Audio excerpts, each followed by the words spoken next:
Nothing much, Vilasi. I'm trying to practice with Chanel and all the team here.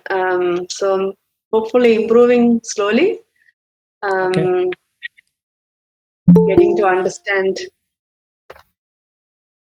ourselves and not to get meditation as too serious and boring. Like it's getting interesting.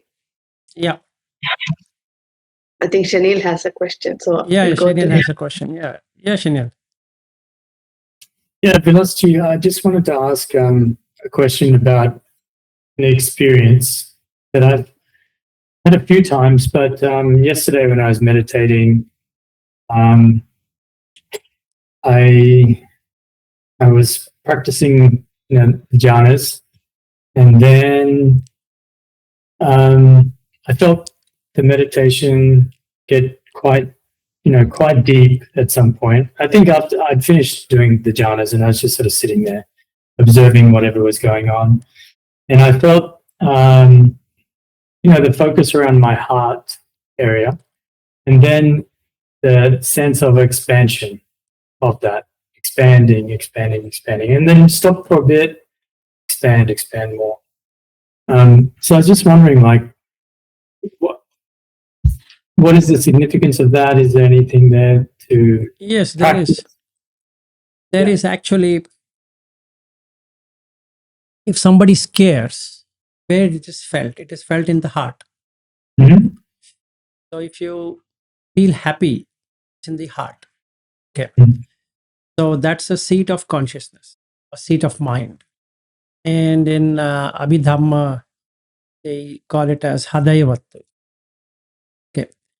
Vattu means place. So Hadaya is heart. So seat of the mind or heart. So when I say I'm love you by heart or whatever we use, love and friendship and kindness and anger, frustration, etc., are all happening in the heart. Generally, we believe that it happens in our head. Generally. So we think, when you say thinking, I and Bobby have spoken over it when we used to walk. But anyway, since you had a very good observation, so let me give you a complete run through of what happens so that you know next time it happens, you're not worked up. So it's like this. Anything that happens in the heart, nowhere else. Okay. So this one has 6 senses. The senses are there in the heart. They're not there anywhere else. Okay. Even when the embryo stage happens, the heart starts first. Okay. So the living organism is through heart, or whatever we call as heart. Basically, is not the physical heart, but it's a seat where the physical heart is also being there. So generally, when you meditate, where are you meditating? If you were to ask this question, you are meditating in the heart, nowhere else. Now, then the question comes, where is the mind? Mind is in the brain or is it in heart? And the simple answer is it's in the heart. But since neurons are firing in the brain, it seems as though mind and brain are the same. So if you scientifically try to unearth it, it's just the brain. Because all the messages and everything is happening in the brain and nowhere else. It's very counterintuitive. See that where exactly things are happening. So when you meditate or when anybody meditates and he has a very good meditation, especially the first 4 jhanas, and then it opens up the heart. If it opens, you start to see an expansion at your heart region, which is very different feeling. It's a so peaceful feeling that you would feel you would not know what's happening to you. And you would suddenly feel like you are expanding and everything is within you rather than outside of you. And that's the first stage of Brahma Vihara, where you expand. And that's the meaning of Brahma itself is that. It's from a word called Brh, which means to expand. Ma is mind or manas. So the mind which is expanded. So Brahma is state of mind which is totally expansive, not contracted or not separated. So you will let go of a feeling of I-ness. In its place is replaced by everything and everyone.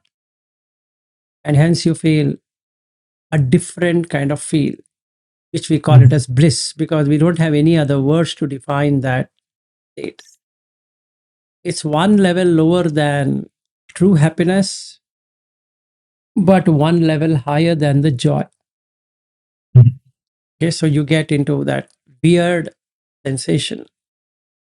And after, if it takes more than 15 minutes to 1 hour or something like that, your appetite also will go down. You will not feel hungry for that time, meaning it cuts off hunger, it cuts off thirst, it gives you a very satisfied experience.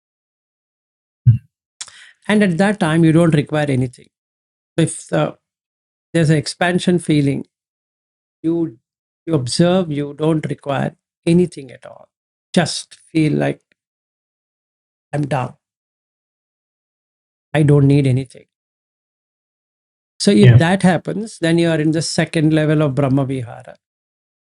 And then after that, you will lose the sense of yourself. There's no you left at that point in time. So you get into third level of Brahma Vihara. And when it happens the fourth time, you're literally transcended. So you are one, single, undivided. So these are the 4 stages of Brahma Vihara you can experience. It's nice that you got it. Excellent, appreciated. Okay, continue on that. Yeah. Thanks for sharing. I think you told earlier this is the Gandhabba where its first point where it's entered into the Yeah, that's correct. That's That's a Gandhabba or Vijnana or whatever we want to call. Even if you look at, there are a lot of videos on YouTube on how the first life forms in terms of the embryonic development. So you can see that same thing happen. Starts to beat. That's the Hadaivattu for that being. It just comes, it lands. So Buddha calls that as Okkanti, one which is established. Then the Namarupa will start. Before that, there's no Namarupa. So that Gandhabba now takes shape. That's right. That becomes too technical from Buddha point of view. I thought, let me first explain this way, and then we could take how this whole thing works. But anyway, since you asked. and that's the main reason all the statue of Buddha or many people do blessing from here to Yeah, that is the Gandhabba. thing. That's true. Even now, when I stayed with Bobby and Merin, if we were to ask them, if you, Ashwin, were to ask them, did you like Vilas? What would they answer? They would say yes. Now the next question should be, let's say if they say yes, I don't know, I can't make it out that they will say yes. They might even say no. That's a separate issue. But let's say they say yes. Then you should ask this question, from where are you saying this yes? And without their thing, they'll touch their heart. Have you observed? Many times you touch your heart. When a person is emotional, he touches the heart. When a person is connected, he'll touch his heart. So we generally use this term heart to heart relationship. Why? The connection only happens in the heart. Why not from the head? And there are so many Actually, songs on heart. Yes, sorry, Chirag. no. Actually, I was saying when people say, me, then they also point There's to a the touch heart, right? here. Yeah, myself. Where is myself? You see this. Where is myself? You'll touch your heart. I am. Why can't you just say I am Vilas? Why I should touch here No, and say I am. yeah, Not, I'm not, we don't here? touch that. Yeah. So you can observe, Ashwin, that 99% of the time we touch the heart. Yeah, it's like when you do Brahma Vihar, especially it's that Udayvattu. It's like a experience, like a science going out of your body and exploring to everywhere. It's like That's all the true, but from where is it happening? It's happening from your heart. Udayvattu. Yeah, correct. Heart. Even It's then, not exactly heart. Okay, the medical heart. It's a little different. no, I'm also saying it's not a physical heart what you're talking, but there is a sensation in the heart region, irrespective of whatever might be the event. It's a good event, you'll touch it. A bad event, you scared me out. So he'll touch here and he'll say, you scared me out. What has touching here got to do with scare? Because he will feel that in the heart. And last thing, you'll be surprised. Person is brain dead, but his heart functions.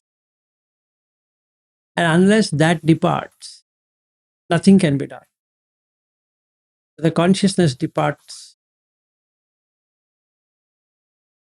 Like in my friend's case, friend's son's case, sorry, not friend's case, friend's son's case, he had a type 1 diabetes from birth. It's type 1 means from birth, type 2 means created. So type 1 diabetes. So then he was 7-year-old when he got a fever, and that fever turned into pneumonia, and he was admitted to the hospital. And then he was brain dead after 3 days of being in hospital. And then the doctor said to remove the ventilator. And then the parents were scared to do that. So they called me and my another friend, meaning we were colleagues. So we went to the hospital, convinced them. We spoke to the doctors, and they said that is what they can do. We've been requesting the parents to do it, and they're not willing to do it. So the mother, that is my friend's wife, she asked, how much time does it take for this person to die? The doctor said, maybe an hour max. Don't worry. He'll be dead. He said, I can't look at my son dying. He said, he's already dead, but his heart is functioning. You have to remove the ventilator. Otherwise, you keep on paying for that bed. Unless you remove the ventilator, the person cannot die. You need to do that. Please go ahead and do it. They're scared. So then we both convinced them that please do it. Now they took a decision to do it. It was 11 a.m. in the morning when they did it. But for their bad luck, he died at 11:30 a.m. next day. So they had to see this body suffering like without oxygen for 12.5 hours. And that lady, that is his mother, was completely torn away. And when we went to her house, to their house, she was completely withdrawn. She was holding her heart and saying that this happened, this happened, this happened. Then, in exactly 2 weeks from then, she died out of heart attack because she couldn't take it. Now, where did it happen? It happened in the heart. Where else? The emotions and everything is felt in the heart, not in the brain. So always everything is in the heart. You get irritated in the heart, you get elated in the heart, everything happens in the heart. You can't get it anywhere else. Yeah, Chirag, you've been pressing. Okay, go ahead. Sorry, maybe I'm getting impatient, but I'll Yes, let you yes. finish. I don't want to interrupt the flow. No, So, it's okay. yeah. Please go ahead. Okay. So yeah, I have a couple of questions because this is the topic I've been pondering about for some time. So first question is this: let's say we're talking about things happening in the heart, and let's say consciousness being in the heart. So if there was let's say a location in the body, would you say it's somewhere here or it's somewhere here? Would you be able to pinpoint it? It's in the center, not in the physical heart center. You do one thing. You ask Vrinda to shout at you, and you'll exactly feel it where it is.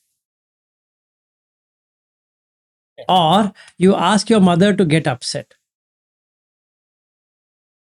Since they both are there, so you can ask either one of them to volunteer and you'll get a perfect feeling. You just have to observe the feeling.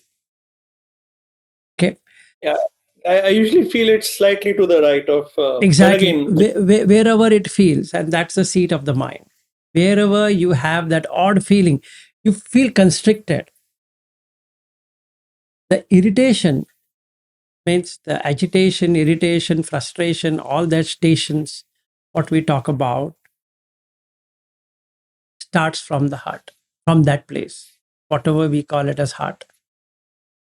Okay?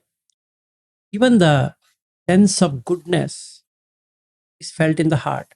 But the strength of the negative is more than the positive. Meaning to say that we are not sensitive to see the happiness, but we are very sensitive to see the irritation, sadness, and all that.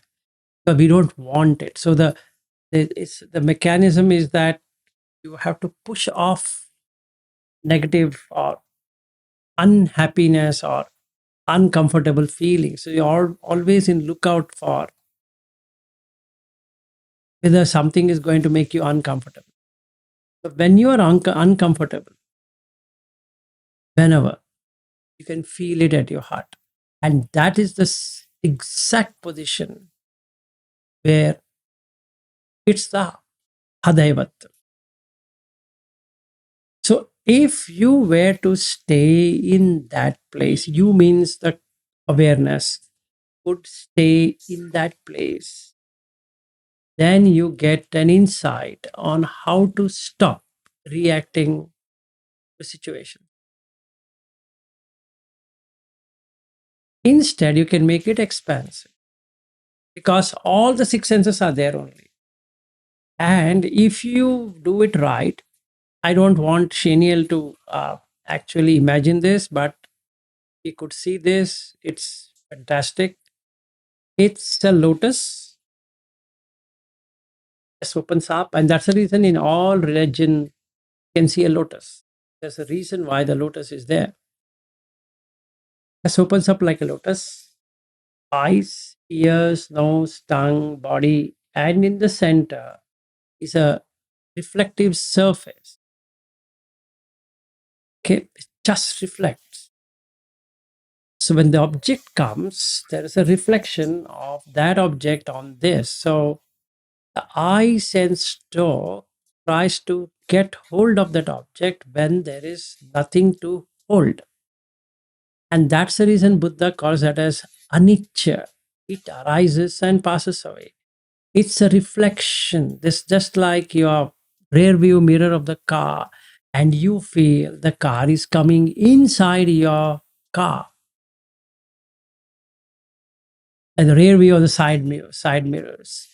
And then you feel it's coming inside you, but it's not. No object is coming inside you. If you don't react to that, then what happens? It just arises and passes away. Even then, it arises and passes. But the mind sense door, which is that reflection, is seemingly trying to catch it. So there is a frustration to take that object. What's the point? So let's say, as an example, again, I take Marin and Bobby as an example. Now I stayed at their home for a long time. Then I remember my good old days in their home, especially the funny arguments between Bobby and Marin, and I'm in between. So now what should I do? I can reflect back. The word reflection means the consciousness can go back and make it live. That live is happening in the Hadaivattu, in that seed of consciousness. So you know what happens? The subject comes on, the subject is the I. On that comes the object, which is Marin and Bobby. It brings in back the memory of the house, the room where they are sitting. That's exactly the same room. I guess I was. No, this is the hall, right? There's the same room or the hall? Or living room or the same room? No, this is the Marine's room. Oh, Marin's room. Okay, sorry. So Okay. then I'm mistaken. Okay. Yeah, So that room, wherever they are, let's say it was the place where I was sitting, and then now they might have removed that. They had put a mattress on the floor, let's say, and they've changed it, but still it brings back that memory, and then everything gets connected. And that's happening in this place, this reflection. So there are 6 reflections. Eyes have its own reflection, ears, nose, tongue, body. And this reflection, reflective, is what is called citta, that which shines. So everything is happening in your heart. Everything. So let's say somebody shouts at us, that irritation is happening in the heart, but is heard in the ear. But the ear is a physical ear, but there is this ear which is just taking that input and reacting to it. Yep, yeah, there you go. Just a short one. And when the object is going away and the mind tried to grasp it and it couldn't, that's the tanha, that's the craving. That's a craving to get it back. Like I want to, like I want to get back to their home. So I would ask Marin, I'm coming anyway in November. Is there a earlier time you can call and maybe I can help you with something? And then she says, Vilasji, I think I am busy with this time, but at least a week would do, I think so. Now I'm wanting that experience back. From where did it come? Where did it come? It came from the past record. And where was it stored? It's stored in the citta. But how can a citta store it? It should be stored in the brain. Now that's the funny argument. Where is it stored? If it is physical, then at death, brain is burnt, hardware is burnt. So where do you pick it? But it's there in the citta. So you can take any information from any time and present it. So what he had as an experience is expansion means there are no objects of the sense doors at all. It's just pure reflection. Like Harry, when you are at his home, you can find solar panels on top of his terrace or whatever that is. And then you can see the reflection. This is exactly the same. When there's only reflection, it starts to expand as though it has no barriers. Because this body is given up. So there's expansion.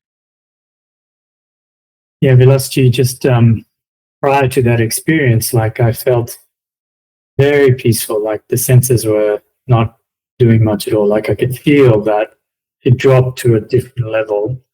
And then I could feel that expansion start to happen. Yeah, true. Mhm. Yeah, that is how it works.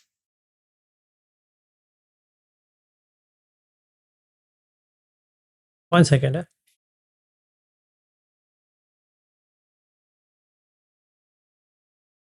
So that's the thing. That's there in the center. Wherever that center in you is, you have to find the center. So then there are three centers, basically. Let's take all of that. First center is the heart. Then it has two centers from that center. One is what you call as head. So we always say, think is gone mad, and we keep on.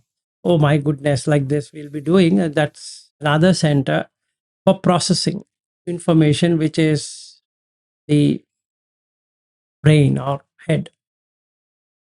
And the third center, where Japanese have this very funny, in Zen Buddhism, they call it a satori, which means the navel. Okay. Now, out of these three centers, which is the most sensitive center, is the heart. What is the next sensitive center? It's the navel. So they call it as butterflies in the stomach. You have heard it. You feel some flutter and you don't know what really it is. Before something happens, you get a flutter in your navel area. And that is termed as intuition. So if you're intuitive, first place where it gets triggered is not in the heart, it's in your navel area. Just a second. So from there, it is going to the heart. And from the heart, it goes to the brain. And then there is processing. And then you get to say that, you know what, I'm feeling a strange feeling today. I'm just not clear what it is, but I'm feeling something odd. I don't know, something is going to happen. I'm feeling this very strongly. Now, this feeling is coming in the heart, but there is no processing in the heart. And the brain doesn't have the information of what it should process. So, what happens? What exactly happens? It's confused. So, you keep on saying, I don't know, something's going to happen. I don't know, something's going to happen. And it happens. What? This is what I was guessing. Oh my goodness. This been taking me from morning, early morning onwards. I'm having this feeling. That's how intuition works. Yes, Chirag. Forgot my question, but yeah, I think you're talking about the gut, right? Let's say sometimes people have this gut reaction and they don't know why. Gut feeling. That's why it's called gut feeling. And I think there were, I don't know, there were some studies, but I think there's some studies where, there's also like a bunch of neurons or a lot of nerves around the gut area. So I don't know if it's related to that. Whatever But, it is, scientifically, we don't know what exactly happens, but they call it gut feeling, butterflies in the stomach. And in fact, when you are estimating something, you say, it's my gut feeling. Yes, Marin, I knew you wanted to answer. Yeah, go ahead. So actually, all this firing starts at the sinoatrial node, which is in the heart. That is just at that center. That sinus, that's in the right atrium, which is the right part of the top of the brain, and which is close to your sternum. And then there is two receptors which fires. So this is like which actually triggers the heart rate, and this goes into your it also is triggered by your brain. So muscarinic receptors and beta adrenergic receptors, and then they actually fires the nervous system, and this also then stimulates the adrenal gland, which is in the stomach. That causes like adrenal cortex to produce adrenaline. Adrenaline is a hormone which it is actually triggered in the fight and flight response. So basically, or freeze response. So basically, either you fight or flight or fly, or run away, or you freeze. So all these receptors are all connected. So your heart, of course, your nervous system, autonomic nervous system. Autonomic is like your parasympathetic, like and sympathetic nervous system. These nervous systems actually regulate your heart rate and your breathing and all sorts of things. And then it's automatically functioning. They are not connected with your your stimulus, or you. It is not regulated by what you want it to do, and then it just triggers the nervous system, and then they're all connected. They're all like all these nodes are all connected. Yeah. Right. Thank you. Thank you for that. Yeah, I wanted to take on the next subject was parasympathetic versus sympathetic nervous system. I think you already covered it. So now I don't have to bring up that, and including the different kind of hormones that get generated due to parasympathetic or sympathetic. Nice one. Yes. And just Yes. and just to be clear, I think also also for as a clarification to the group, I think this the place where the consciousness rests in the heart, it's not the same as the heart chakra. I think in the same way, whatever this center is in the gut, I think it's not related to any of the chakras, right? These are different things. No, Yeah. it's got nothing to do with that. Even though they call it anahata, it covers the entire area rather than what you're feeling. So there's slightly difference, but meaning the same. Anahata means making a sound. So there's a sound which is heard. So basically, that's the reason called anahata chakra. So yeah, there is a particular feeling like what Marin explained is absolutely right from a very medical perspective, but emotionally, that's what happens. So you start working out to your heart. That means all trigger actions are happening in the heart. Yes, Arif. Yeah. I think Chirag said he has multiple questions. If he's done, I want to ask. No, there's one something. question. So I think we have to ask another question. Chirag, it's all yours till you finish. Okay, I think I will just very one last thing briefly. I think this is something that I've been trying to explore in my past meditations, and what I wanted to share is I think one thing that happens sometimes is like right now, for example, we feel that okay, we are over here, we are thinking, but let's say if you're able to meditate well, and your thoughts drop, then your center of where you think you are is somewhere over here. You don't no longer feel that oh I'm over here. You actually feel that I'm somewhere over here. So at least that has happened to me as a consequence of trying to meditate. So I think it might be related to what Vilashi is saying, that let's say things or thoughts or like intentions and everything, they really originate here, and obviously later on you feel that oh I'm thinking, but I think the place where all this starts is here. That makes sense. Absolutely right. See, every thought pattern is in the heart. But it seems as though since the processing happens in the brain and you feel, because that's how both the entire the prefrontal cortex to amygdala to everything is brain. So basically the processing should happen in the brain rather than the heart. There's no way heart can process any information, but the feeling, the bare feeling is in the heart. Yes, go ahead. Yeah, it's almost like let's say there's some electron gun, right? You're firing something, and the projection happens somewhere over here. You perceive it here, but actually the point of initiation is over here. I think that's how I understand it. No, the feeling and the perception both is in the heart only. The processing of information is done in the brain, meaning what to trigger and what not to trigger as chemical is happening in the brain. Like what she explained about adrenaline. That's a gland which should produce something. Then there is dopamine. Then there is oxytocin, there's serotonin, and so many other brain chemicals which gets released if it is positive, and you get a cortisol if it is negative.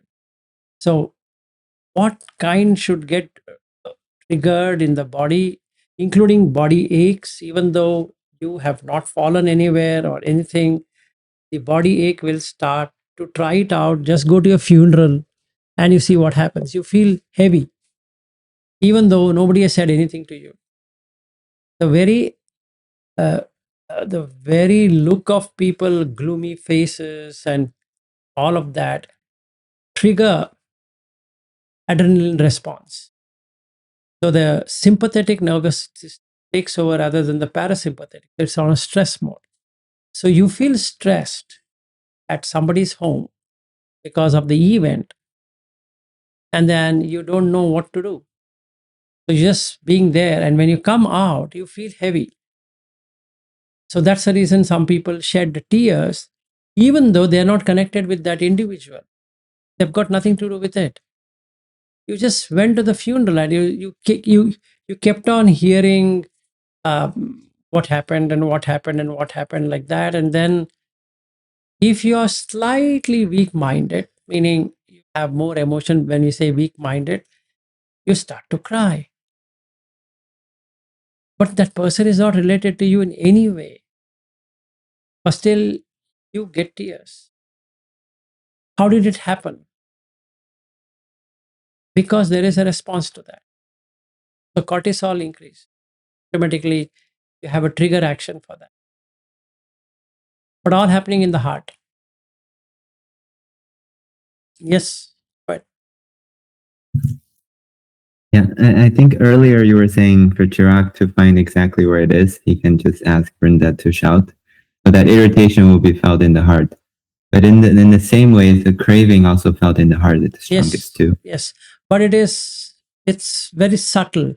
Like I and Bobby, if we were to eat that Toblerone chocolate, okay, we were already geared for it. So doesn't get you so sensitive. Okay? Whereas let's take Bobby was really wanting to have the chocolate, and I'm mimicking him. If I'm very sensitive, I know that I'm having a neutral feeling as opposed to a real pleasurable feeling what Bobby is getting. And that pleasurable feeling is happening in the heart. But it is subtle, meaning whatever you enjoy is not really noticeable. Whatever you suffer is noticeable because that's a trigger response to that. Yes. Yeah, I can understand the pleasurable feeling is in the heart, but when I say craving, I mean the urge to do something. Both That are will be- urge only, sorry, not Bobby, both are urge only area. Positive feeling or a negative feeling, there's a craving to either push it or there's a craving to take it. So it would be felt fairly strongly in the heart if you're sensitive to feel the urge to something. My thing is, you should be sensitive. Whereas on a negative, everyone is sensitive. When you have a breakup, like what you had with your wife, you become sensitive. She's fighting with the husband who is not there even today. So when she gets the husband in her mind, she feels it in her heart because you are tuned to escape the negative feeling. You are not tuned to escape the positive feeling because you want it, but you can't feel it. You understand? I understand what you're saying, but that's also negative when you want something, right? It's nothing to do with negative, Ariu. You like something. Let's say I like to be in Mountain View. Okay? There's nothing wrong with that. Not be in Mountain View, that's a negative. No, wait a second. For anything, you should have a liking or a disliking, right? Anything, including jhana. You should like it. Otherwise, what's the point in you doing it? Right? There should be some desire. So, chanda mulaka avuso sabbe dhamma. So, don't forget that. There should be some interest. That is happening in the heart. That should happen and that will happen. Even a trigger to get nibbana is also there in the same heart. What's the point? You can't say, oh, that's negative. That means you have to only commit suicide. That's all you can do now. Okay. So basically, let's accept the fact that both the positive, that is happiness, and the negative, unhappiness, is their heart. You, meaning a normal person, is not tuned to experience the happiness as much as he can experience unhappiness, because unhappiness triggers cortisol immediately, just instantaneously. So you feel worked up, you want to push it. Whereas this nice feeling coming in, you want it, right? That's all. That's why the reason we are in search of happiness, in pursuit of happiness. We're not in pursuit of unhappiness, because we are unhappy already. There's nothing more to be unhappy about. So we are in pursuit of happiness. That means your brain is triggered, meaning brain is configured to feel unhappiness more than the happiness. So even though there is dopamine and there is serotonin, there is oxytocin, there is endorphins and many more chemicals which get released in the brain, but the negative ones are more sensitive feel. So you feel instantaneously in the heart, just as it happens. So when somebody shouts, you feel it instantaneously versus somebody appreciating. It takes time for you to get that appreciation into happiness mode rather than somebody shouting and you immediately have that effect. And that is the reason it's called default mode network, DMN. And so that's the whole reason why default mode network is, that's how we are wired for. That means you need to escape the threat and be secure elsewhere. Right? That's the reason what Marin was saying on flight and fight response. Either you just be there and then accept to it, or you fight. Basically, you're made to fight. Okay. So you feel little bit of this and little bit of that. No, they both are same, but you are more tuned to check on threats. All beings are made to check on threats. So they keep on looking at any threat, any threat, any threat. So the cortisol level keeps on being released. Yes, go ahead. Yeah, let me know if I'm being too sticky here. I can. You are already. Yeah, go ahead. Okay. It's okay. So Go ahead. Okay, don't when take it someone offensive. Go ahead. when someone irritates you, that's termed as negativity because it hurts you, right? But when someone have something you really want, let's say jealousy feeling, that's also Negative. that's also negative. And when you say you're more tuned to negativity, so these two are equally sensitive to you. Same. Yes. Okay, so Jealousy. so that means if you want something really bad, you can feel quite well in the No, heart. why are you jealous? Because you feel insecure. Simple as that. You're always tuned towards insecurity rather than security, because you want to cut out the insecure so you don't have to work out on security, right? Yes, go ahead. And is that the exact same thing if you see ice cream that you really want? Is that the same negativity that you feel out of craving? Now, first of all, you need to understand what is craving. Craving is to get back again and again. That's craving. So what do you crave? You crave for removing insecurity and making it more secure. That's all what it is. So both are negative.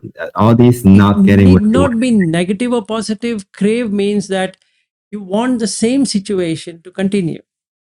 You don't want any change in the situation. Meaning, let's say while I was there at Mountain View, it was a nice time together with you and Vrinda and Chirag in one home doing whatever we were doing. We're having fun, we were eating, we were meditating, we're going out, we're doing this and that. That I wanted to continue, and that continuation is what is craving. Okay, and not having it and wanting it, that's a different thing. then what Now is I don't want the other one to happen. So I crave for not having any negativity. Let's say somebody comes and he takes your time, and I don't want it, because basically that's not what I intended for. I want this fun to continue. So that's craving. So when we say craving, craving has no negative craving and positive craving. It's just craving. So the craving comes to keep you in a secure position. You secure what you already have. You don't want to lose it, right? So the taste of ice cream makes you feel secure. Basically, it makes you feel like the ice cream what we had on the night of maybe 24th or 25th, one day before the Christmas. We went out, we had those a kind of ice cream at 10 p.m. in the night, and that's a memorable experience we had, because there were only 4 5 guys, and then we were, if he said that this ice cream is not there, then we are doomed. So we got the ice cream back. And so that's craving, because it makes you feel what you want. It gets you there. So everybody has that trigger. Yeah, sorry. Let me ask Marin or Bobby. They had pressed it, and then again come back to you. it's okay. Thank you. Great. Oh no, no, no. I was just going to say in medical terms, like what happens actually when endorphins are released, what versus what happens in cortisol and adrenaline. Like cortisol and adrenaline. What happens is our body is in a fight and flight mode, and so what happens is the blood supply cuts off to the external peripheries. So you're because you're in a fight and flight mode, you're ready to run. All your blood circulation is right in the center, so that's why you feel that pain right in the chest, because it's all like pushed into the center of the body. Whereas when the endorphin releases, it actually acts like a morphine. Like, so morphine is like a Painkiller. opioid, like a painkiller. So it relaxes your body, and just because of that, it expands. Like, so externally, like you don't feel that pain, and you feel happy because you are actually masking. It actually masks the pain and stress. And the same thing with um, dopamine as well. Dopamine and dopamine as well is just the same stuff. It's a happy hormone. So these two are released when there is good feeling, and so your body relaxes, and the blood circulation goes all to the external peripheries as well. So you feel that expansion, whereas in the other hormone you feel contraction because it's all going into the center of your body, and you feel suffocated, painful. Yeah. Since Vilas is not there, I want to ask you, Marine. So I guess that's maybe why people are in stress. They more want that the more they're in stress, the more they seek the pleasure because they want to mask it. But as soon as the pleasure is gone, they again feel the stress, so they have to keep running back. Yes. That's right. Yeah. Yeah. So even Yeah, like go ahead. when Vilas, you were saying, like when somebody is you are having some kind of unpleasant feeling, it is very very contracted. It's only feeling here. But when you're happy, there is no location. It is entire body. Even according to Buddha, it is expanding a lot, right? So Yeah. You all the can't. happy feelings, yeah, Correct. You can't pinpoint. you can pinpoint. But the other, somebody hurts you or getting angry, you can pinpoint. It's happening somewhere here.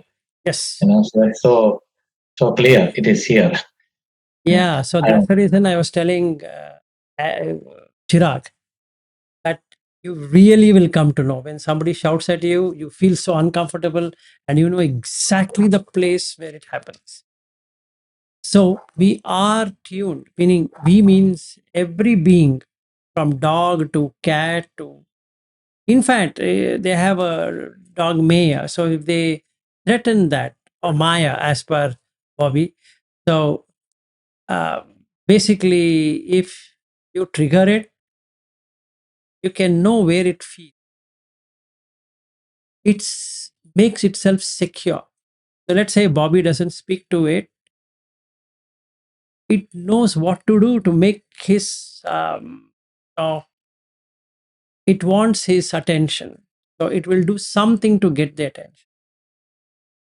Like if Annabelle and Ashley were not to cuddle with that May or Maya, so then you will can see an adverse reaction happening on the dog. One day, Bobby said, "Just go. You just go," and you could see that how it just withdrew. So you can see it. He didn't say, out of anger or whatever. He just said, "Go. You go. You dog. You go," and it just shrunk itself up. And was it acting or was it real? We don't know, but you can see its body getting tightened up. Whereas if he calls it and then cuddles with it, you can see it will, in fact, it will go like this, and it'll ask you to do, play around with it and all that. Why? Because that's how we are tuned for. You're tuned for happiness, but you're secure that happiness doesn't go away. So you are making sure no threat comes to that. And hence you feel more of this in the heart than the positive thing. So you crave to get rid of this so that remains. So you don't have to fight for this, you have to fight for that. You have to fight for peace. You don't have to fight for war, right? Because you're already at war. So you don't have to fight for war. You have to fight for peace. Like Bobby and Marin has put a very nice term. Make peace and what is that? Another one? Keep peace. Keep peace. Yeah. Keep peace and Keep make peace. peace. Yeah. Make peace. Okay. So if you really observe what they are trying to say, okay, is what is make peace? We agree with differences and we make space for peace. Or if you keep peace means what? That means you agree to disagree and stay away because they both will fight. So I'll say, hey, this is my territory, you don't come. And that is my territory, you don't come. Okay, you understand? That's yours and this is mine. Let's say. Why? Because you want to have peace. So you don't have to fight for peace. But you have to do something to secure that peace. And what are we trying to do is through meditation. Same thing. You're craving for peace. I think this is expansion and all these terms what we are using for good feelings. Yes. That is exactly what in Brahma Vihara meditations Buddha always says: expansion, Expand. exalted, immeasurable. So Yeah. it's all kind of feelings which is so wide. Yeah. But so in Metta, Karuna, Mudita, always he repeats this. Yeah. So it is so clear that this is all very expansive type of feelings. Absolutely. So then what happens to the parasympathetic nervous system? That's the reason I had asked some time ago, including Bobby, to buy that HRV monitor because you can see that in action. What happens when you say, when we recite, I mean, they put that video, that audio also, Purati Maya Disaya in the eastern direction. So you're expanding on the eastern direction. Dakshinaya Disaya in southern direction. Uttaraya Disaya, northern direction. Okay, like that in each 8 directions, if you were to do, and the other 2 direction, top and bottom. What are you trying to say? It's unbound, right? It's bound here, art, it's bound. I'm making it so secure that you can just get out of this body and be everywhere. So what happens to HRV? It increases. So your heart rate variability will increase. Basically, that's the reason I had asked that if you have an Apple Watch with an Apple this one or Garmin, we went through all of that, is you can see it for yourself that it changes. And that gives you a scientific measure as well how this works. So if you keep that for 5 minutes and you really see it, your HRV increases. And now taking that HRV rating as 110, 120, or whatever that is. And now if you were to do exactly the same thing what you did with the watch, you can do for half an hour, 1 hour, 2 hours, whatever number of hours, you keep on expanding. Just keeps expanding, expanding. The more it expands, it goes to 300 plus HRV.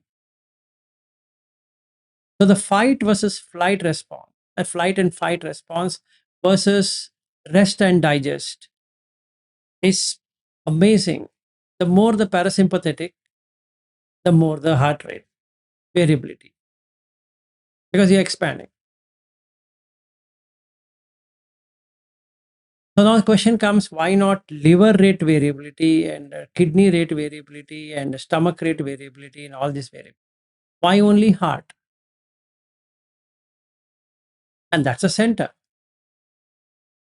Simple.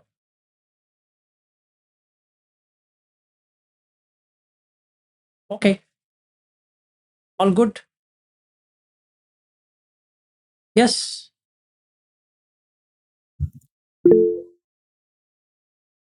Yeah. Okay. Which one? Okay, Shaniel, go ahead. You can go. You go first. I don't know if this question will be answered in 1 minute, but It's okay. maybe. Go ahead. Go ahead. At least I did drop the bomb and we'll see. Okay. Now I had a question on the earlier case you mentioned about the son dying. I was thinking, given all what happens, is it a good thing to pull out the thing because it makes that person suffer? Does it amount to killing in any way? Nothing that can be done. So that's the reason what choice you have. If you have to remove the ventilator, you have to remove the ventilator irrespective because he's already dead. But he's not dead from the heart perspective. I just want to say where the consciousness is. Is it in the brain or in the Body consciousness, it's apparently still functioning. Right? See, that means that, this. Yeah, it is an involuntary thing, right? Heart and brain are involuntary. There's no voluntary. So they are not in anybody's control. So even the brain is dead, heart can function for a long time before shutting down. And that doesn't mean that person's experiencing this and trying to No. do something. We don't know. He might be experienced. Now, this is a very, I don't know how to answer this question. But true, I've seen two cases. One case where my wife's uncle, that is my father-in-law's elder brother, he went to the hospital and they declared him brain dead. And then he didn't die. It's a pain to watch somebody dying in front of your face. And we stood there for 9 hours watching the body shuttling like this and before it slow down and slow down. And then they'll put all the monitors and then it is dipping. So the pulse rate is increasing 68, 71, 75, like that. And again dropping down to 41, 49, 36, 21. Again, it goes to 70s, like that. And we don't know the person is dead. There's no activity in the brain. That's one case. And second is this friend's son's case. It's very weird. But how can that function? There's no brain, but still functions.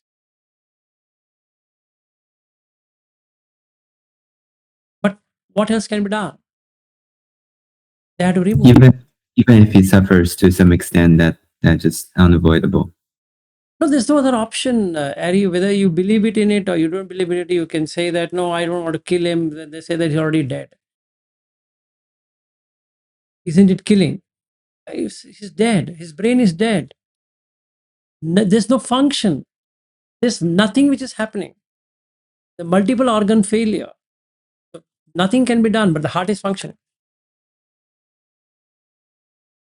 Yeah, I wonder if in some way, it might be a act of compassion to, let that person move on, because in any case, the way the vegetative state that person is in right now, who knows, maybe that's not the kind of existence they want to We be don't know. in for a It's actually pretty hard. It's pretty hard to take a decision. Like in their uncle's case, the children had to take a decision. He was dying. His arm already gone, and nothing could save him except that he's still breathing, and we don't know what to do. Just wait, wait and wait and wait and wait and wait. That's it. And you can't see somebody struggling so much. You don't expect, but it can be done. I've seen two of this, meaning live in the hospital, standing in the ICU and watching.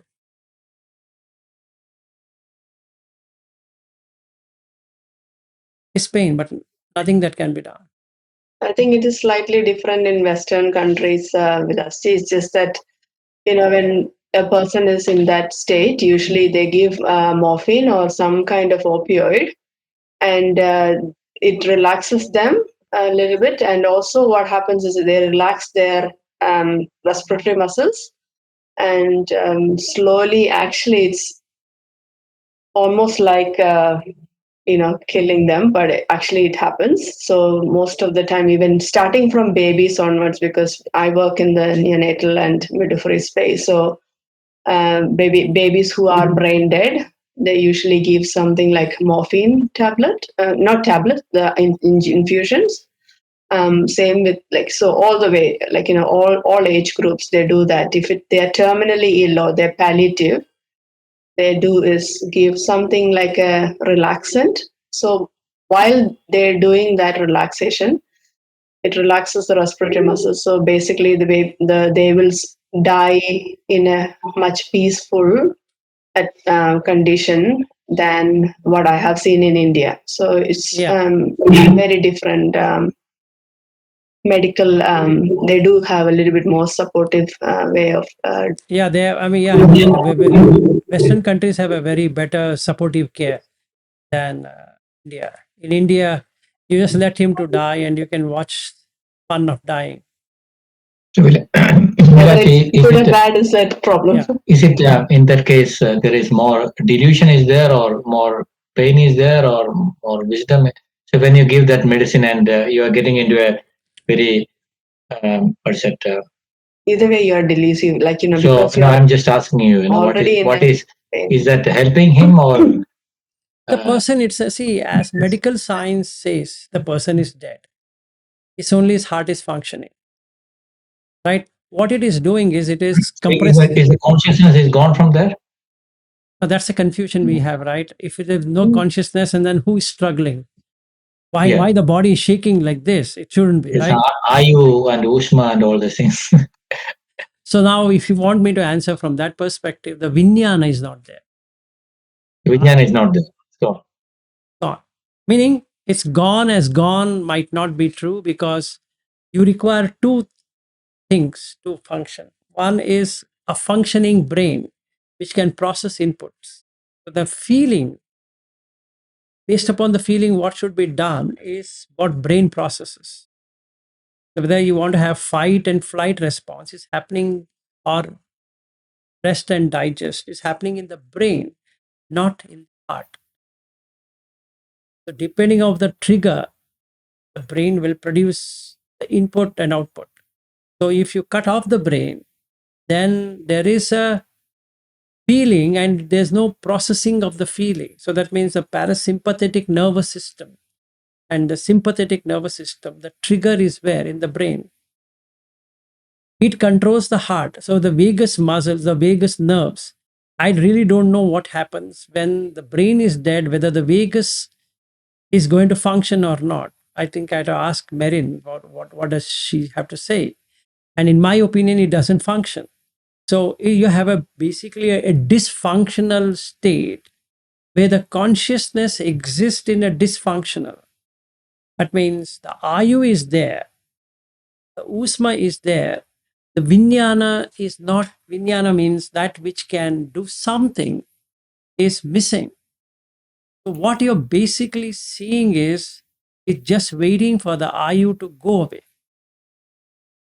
That's like the computer which never boots up, but battery is there, the heat is there. Neeraj Samapatti is almost similar, correct? But only that he is operating by the person is operating by Operating by external. himself. Let us not confuse by bringing that subject here. So hold on for a second. So basically, in this vegetative, like rightly put, vegetative state, what would you expect him to do? Him or her to do? Give him morphine. That it will instantly relax the muscles. What should have happened by the brain? It's doing it through drug. And when you put that, it's a silent killer. It just kills you slowly, it just relaxes. Like, somebody would say, I do halal cut. That's exactly what's happening. You just cut it like this and the bleeds and dies. As opposed to just cutting it like this. So, is it good or bad? If you ask me that opinion, I don't have any idea of that. Because much I can say, the vijnana, which can recognize, requires brain and heart function because it has to process information. If you don't have anywhere to process information, then what will you do? So there's a feeling, but there's nothing to be done out of that feeling. It would be feeling. Otherwise, why is it shaking like that? There's a feeling. Especially in India, you can see that in live and very intriguing. Unless you're really tuned to see it, it's just a nightmare. You'll feel so much, Bobby, it just takes your whole thing away. Standing in front of the bed and you're just seeing this guy shivering everywhere and you don't know what to do. So, Vilachi, in that case, somebody who is developed in their mind, like reached a good level in their mind, when they die, they can have this type of shivering and everything, or they will have a peaceful death. Maybe we don't know. And the third one, I forgot to tell the third one. My friend's mother, who stays downstairs, they brought her in a semi-dead condition. Then they put her in the house because her last wish was to see her son. So they brought mother here. So they said in 4 days' time or 5 days maximum, she will die. So my friend called me, what do we do? Said, don't worry, we'll do something. And then we brought in the oxygen cylinder and kept it. And then you can see how her eyes opens up before dilation. And then she's almost dilated. We thought she's dead, but she's not. The heart is functioning. Then oxygen cylinder, that's the thing, she wants to remove it. And if you remove it, nothing is happening. Put it, nothing is happening. That one you should really see. It brings you shivers in your. You can see how the six senses gets dislodged. The end. It's a real pain to see. And the third one I saw was that the last closing. I've seen three in my life. All painful. So he was in a real mess for 4 days of his mother's ending. Was he was asking me what's happening with my mother? Which one is it? Because he knows that I'm doing all of this. Just happened a few years ago. So he said, why don't you sit next to me and I need your help? I said, yeah, I can sit next to you. Absolutely fine. For me, it's an interesting experience. But what is happening, what kind of trigger is happening from brain anyway dying. You can see the brain death, because the oxygen is not there and the blood supply is going off.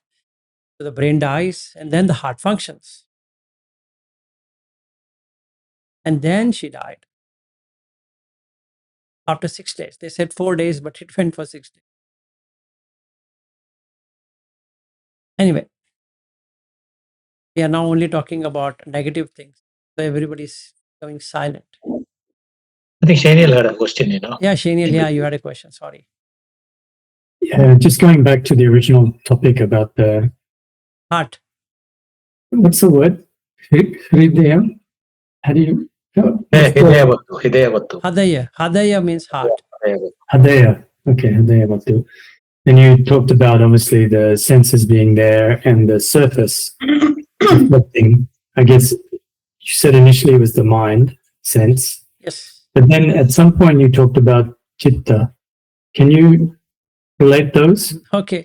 See, there we had spoken about 9 stages of consciousness, so you need to understand that. So let me Yeah. quickly walk you through so that it doesn't leave you with a odd feeling of what we are talking about. Chitta is the pure mind or just the light, the shine. Is it the thing reflecting here? Is it the surface? This What is it? entire 6 senses has a conscious experience, right? So when you see the Okay. eyes, there's a conscious experience of seeing and hearing and tasting and touching and smelling. So when we look at that, what we are trying to make up, or whatever you're trying to make up, before making that up is just the shiny surface where the light is shining. Mm. Just the light.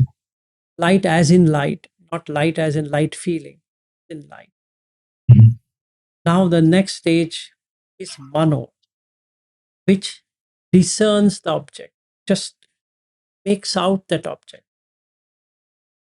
Where it is making out? The 6 senses. The light reflects here. I mean, the object is coming here. It reflects there. So it knows something has come to the sense door, but not yet sure what. Mm. And then the mano, that is the second one, decides what to do with that. So somebody is coming at your door, so then you decide, right? I will do this or I'll not do that or whatever. Decides to move forward. Then it becomes manasam. That means it not only decides, it checks up from its database, looking at was this earlier or it's a new one. Mhm. Okay. Then it comes to the fourth one, which is called hadayam, which is exactly what we are talking, is that you take it to your heart. Basically, appreciation and depreciation, this and that, you take it to your heart as though you start experiencing. That's the first time you get a feeling. You feel something. In the mano, you're just deciding.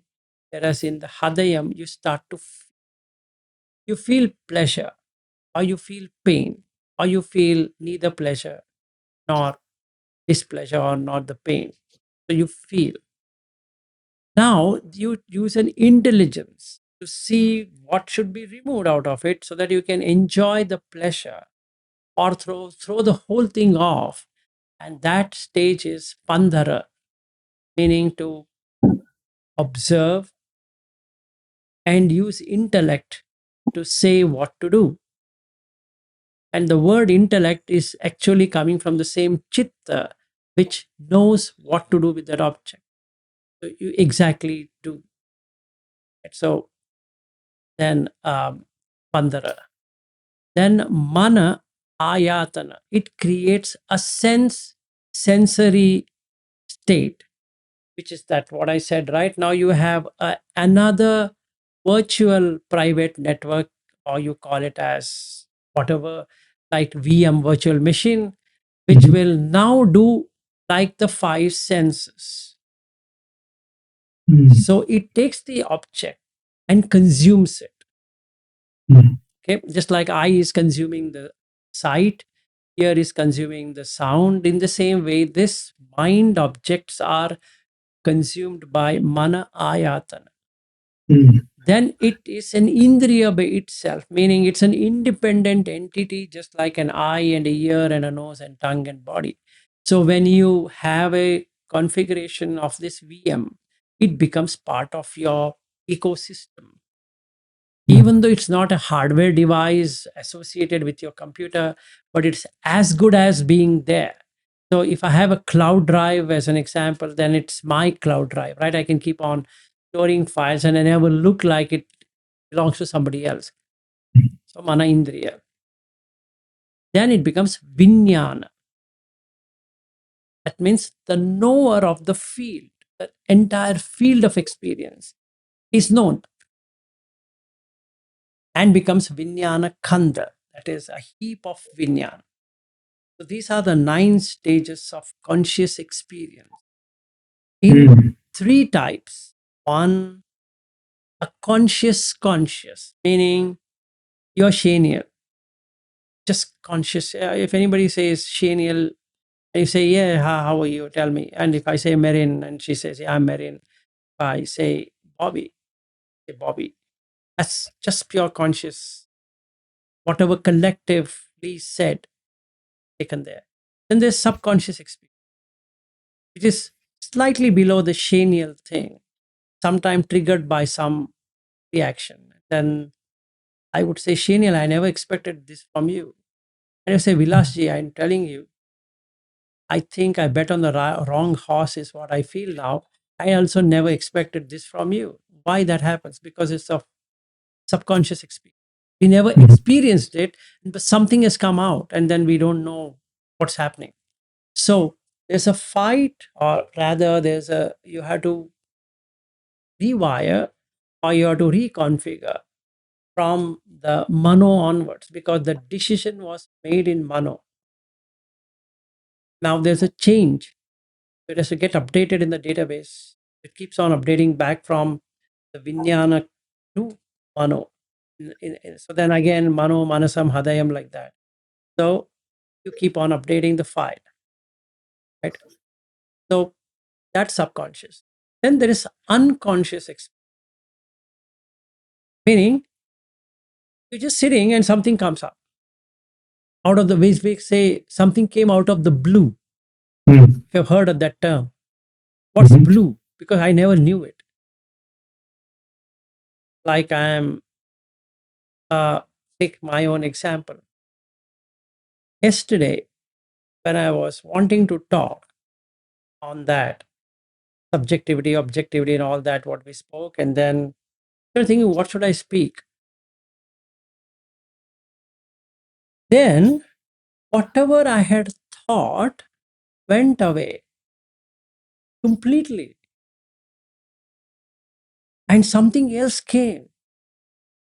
It was news to me as well, because I had never had this experience of explaining and also experiencing the craving part, separated out of feeling. It was giving me a strange experience. Wait a second. These guys are also blank. I'm also equally blank now. Okay, it was a learning simultaneously while this is happening.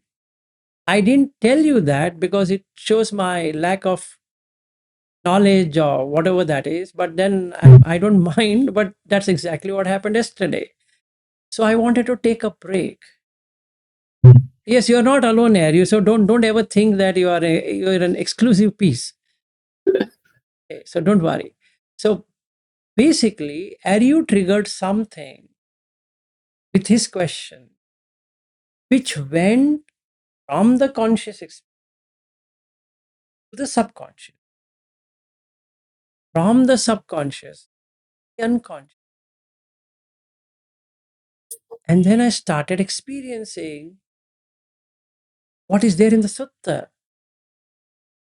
And it stuck to me that I should stop. It was an abrupt, actually. I never expected that I can't go further on this Vedana stuff. But then I thought, Let me experience it myself. Okay. From where did this come? It came from unconscious. Now let's revisit this 9 stages of consciousness and see what happens. From where does it trigger? So we have to go back. So vijnana is the experience in the normal sense. That is the conscious, just being conscious, not super conscious or any kind of conscious, just conscious. That is I am Vilas. That's the vijnana part, which has all experiences. Just go one level before. Mhm. So you have mana indriya. What does it do? It's acting based upon triggers and reactions and all that. You go one step before, the ayatana. So it's just like a sense field. It just picks up the field, which is the shiny thing. Then you go one step below. It is pandara, intellect. Just go one level before. Adaya, taken to the heart. You go one level before. Manasam, where it knows what should be done on that trigger. Then you go one level before. The decider, mano. You go one level before. It's pure light. You know what it does?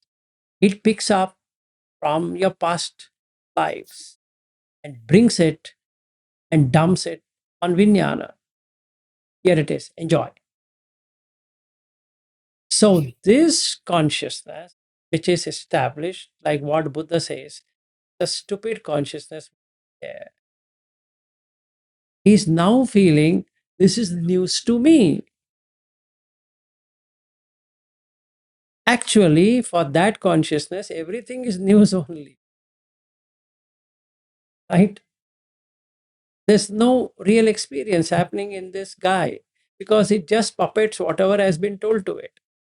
If something is shown as half brick, and it'll say that, yeah, half brick. If something is shown and says that full brick, it will say full brick. And if something is removed out of that and say, Shenial, you had that half brick thing back there, right? I mean, what did you do? And he will say, Vilasji, you know what? You've been telling me about this brick business so much that I thought of I'll remove it. Mhm. Come on, Shenial, I never meant it to be. I think it was good looking. But that's okay for me. But now I'm struggling because this Vijnana is not able to make out what next will be done without that thing. Mhm. So this is how this consciousness works. This 9 stages. So when we say Hadaivattu, it has the senses with those shiny surfaces, and the center one is when the activity is happening. So when you really feel in the center, and that's the one which triggers things there. If nothing is there, like what happened to you, there's no object at all coming onto the sense door. Now, what it does, it does something beautiful, amazing. It closes the 5 sense doors at once, saying that, hey, you know what, you guys are not required. Mhm. And then it expands. It's just 3 levels below your Nirodha Samapatti, so to say. Mhm. Just 3 steps below. After that, you feel overwhelmed. Either you will cry, meaning tears will come in your eye. You feel, wow, this is what a thing. And you just close your eyes, gone. Mhm. Because there's nothing left to enjoy or to suffer. You cry because there is no object. So it's like burden coming down. Yeah. So you get tears in the eyes. That is so aesthetic feeling that you're in ecstasy. You don't have to take a drug called ecstasy. You're already in ecstasy. So, Mhm. or any psychedelic drug, no match to this because you just closed all the 5 sense doors at once. So only the 6th sense door is there, and then it'll go to sleep mode. Mhm. That means the Hadaivattu is now like this, just opens up Mhm. and stays there. What should happen? It lights up. which is bliss. Hmm. 1 second. Yep.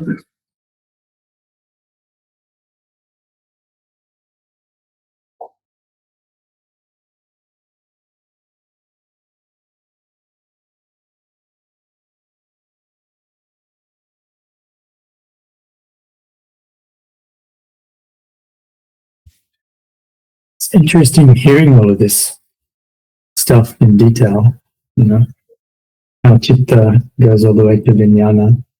I'm also interested in understanding how the five aggregates, if they overlap onto this, you know, like the stages or how they correspond.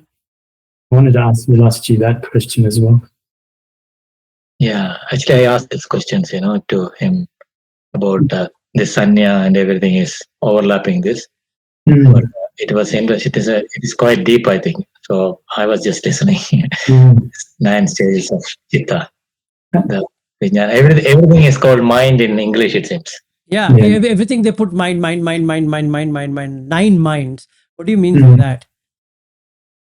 I had one follow-up question. Yes. I just mentioned it. It was, how do the five aggregates relate to this sequence that you talked about? How do Or it, you know, like rupa, vedana, you know, 5 feeling. aggregates? Yeah. Does it relate to that in any way? Yes, it relates. So now, well, first aggregate is the rupa. Yeah. Good night. Mhm. Thank you. First aggregate, rupa. What's rupa? So we'll take your half break. Mhm. Okay. The entire thing, from whatever you kept there, all objects that are appearing there, including you, is the rupa experience. Just the rupa, no experience. Rupa with experience. Two things, right? One is just the rupa without experience. One is rupa with experience. Vilas, sorry to interrupt you. When you say experience, already Vedana has been added, right? I'm coming to that. Hold on. I'm coming to that.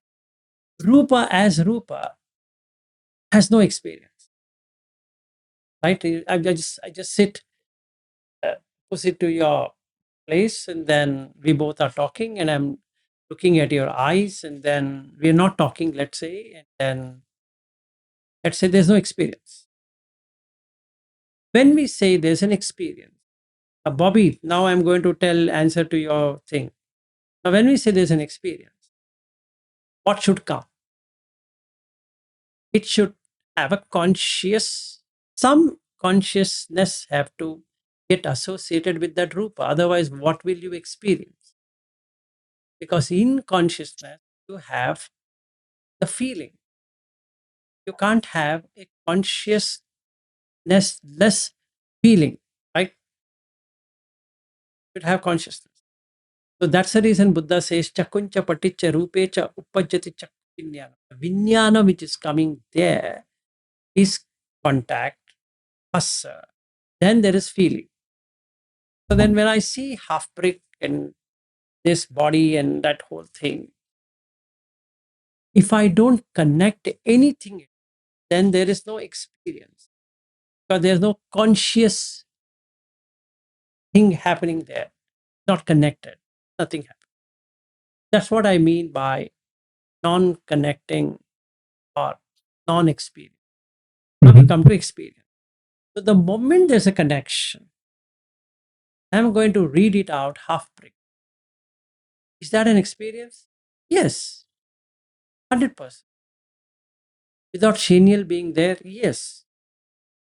Because now I can take an individual object there, the books, I'm recognizing the books, means there's a conscious experience of the book and the conscious experience of half, the conscious experience of brick and conscious experience of that.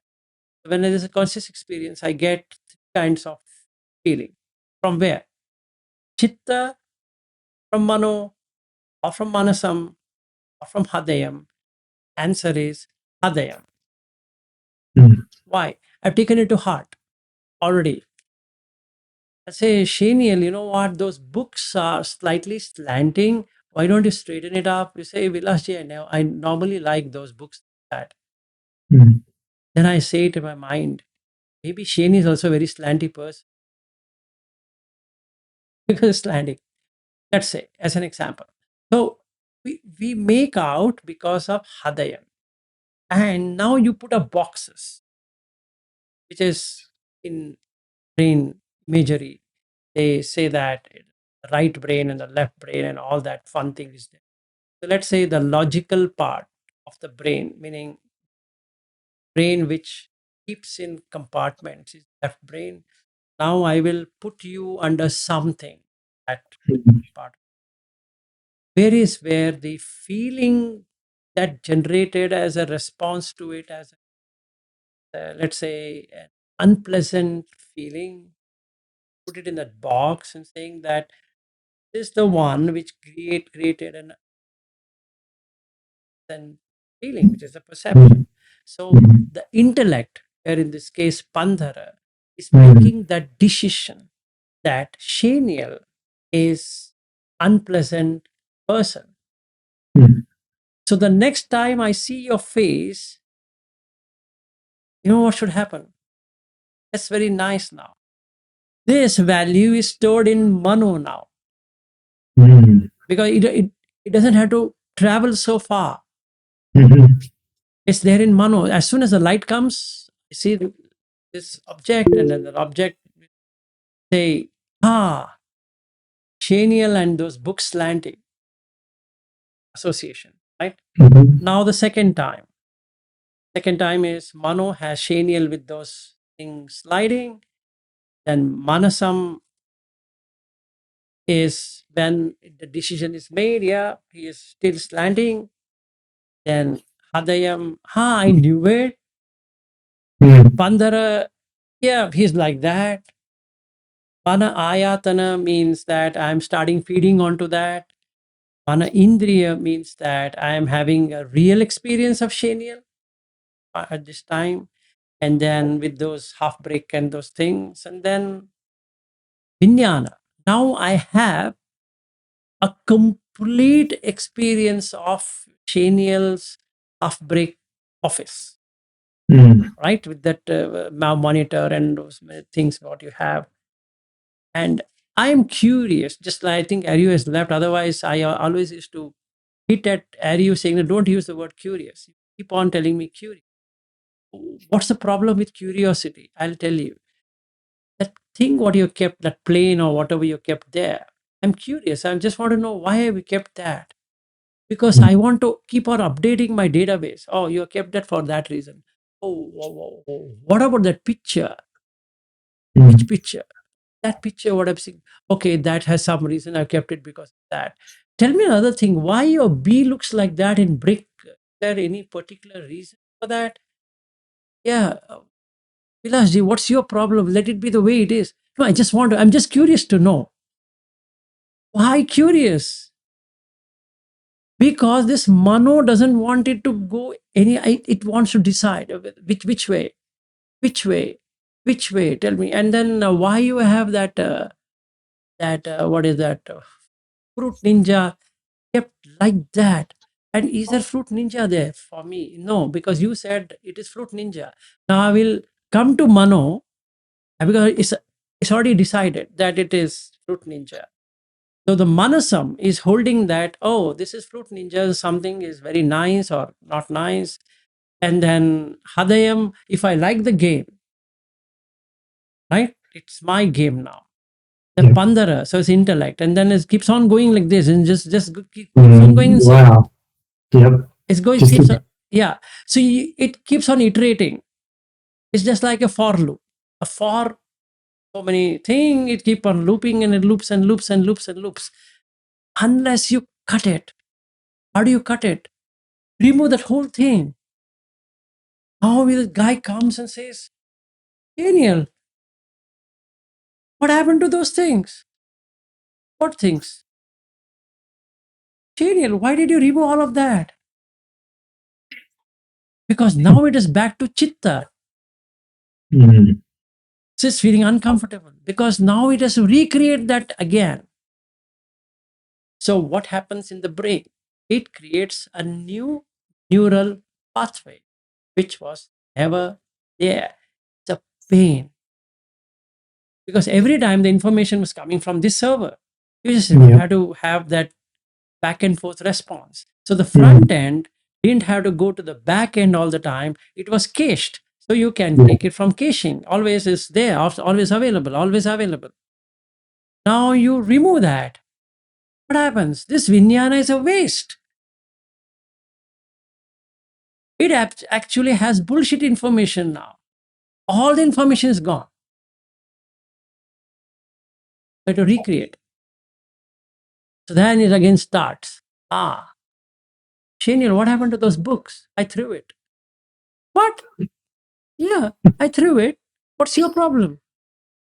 That's my books. I can throw whatever I want. No, I didn't mean that. But it was looking nice. It's just that it was slanting. Don't tell me you changed it because of me. No, Vilasji, I just threw it. It didn't make any sense to me. In fact, you were right. I'm not even reading those. It's time to throw it out. Shaniel, at least you could have asked me once. I would have taken those books. Even though I have those books. If you want, I can take it home. Okay, then next one. Then the next one. There's so much of fight. Because it's a new network. It's how to create GAN. New neural pathway. Once created, again it starts using it. Now it throws out the old network and starts using the new network. That's what it is. Where all of this is happening. It's in the heart. As fun part. Based upon eyes, ears, nose, tongue, body, mind decides to be done. What a crazy system we are working with. Yeah, it's a fun system. It's a better than any game you can find. It just plays game much farther than anyone could imagine. And that's the reason Buddha says in one sutta, observe, don't watch movie. He doesn't use movie because at that time there was no movie. People used to go and watch some street shows. So he says, chitra. Okay. He says, just like you watch the mind, it keeps on bringing something. It brings in parrot, it brings in this bird and that bird. Those are also created in the mind. So bhikkhus, they watch your mind. That is more picturesque than anything else. So how do you watch your mind? From the Vijnana Khanda, you go back, Vijnana, then you go back, Mana Indriya, go back, Mana Ayatana, back, Pandara, then you go back to Adayam, then you go back to Manasam, then you go back to Mano. There you see the decisions being taken. Delete it. Delete the mano. No, delete the data in the Mano. Delete the data in the mano. Okay. So that's the reason he uses Mano Pubbangama Dhamma, Mano Setta, Mano Maya, Manasa Che Paduttena, Asati Va Karoti Va. Means in the Mano you do all of this. You speak, you kaya with your body actions and verbal actions are done in Mano. What you do is you watch it from Chitta, from the light, you watch it and delete it. You have deleted 8 things at once, which made no. So the Chitta is pure now. No dirt. Can you give one specific example? Hold on, let's say Chirag, hold on. This Marin and Bobby have raised an hand. Either one of them, I don't know who is that. Anyway. Okay, I don't mind. Chirag wants to ask or something. Okay. Just maybe Chirag, do you want to ask that? I'll ask later. No, go ahead. See what I was saying. See now when Shanil asked in the beginning how you connect with the 5 aggregates, and this whatever you are saying about this entire spectrum of mind. So from your explanation, I felt at some stage that the Vedana, maybe suddenly starts at Hridaya, and at Pandara, the Sanya also comes into. Yeah, it does. It is a very good thing. Yes, not at some time. Starts with mano, little bit of feeling. Then it increases in manasam. Comes to hadayam, you're already feeling it. That's where you said in Hadayam you said you feel it, right? You feel it. You feel that's it. And yeah, but then then the intellect part of it is where you identify or you symbolize or you do whatever it is, a sanya, perception. That's right. That happens in the brain, isn't it? Because the cognition part, because everything in the frontal cortex, everything that is actually what All the processing happening in the brain. But the brain. what you The feel, feeling, the feeling response is you heart. get. The feeling is in the heart, but processing is in the brain.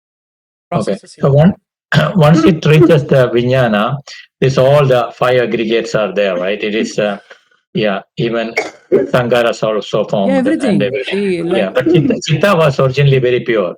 Chitta was yes. So originally. let me give you the practical walkthrough, like what I was giving through it. Like, now let's take the same half brick. Is that when I see through the senses of seeing, it requires three things: eyes, sight, and consciousness. Right? Can't get anything out.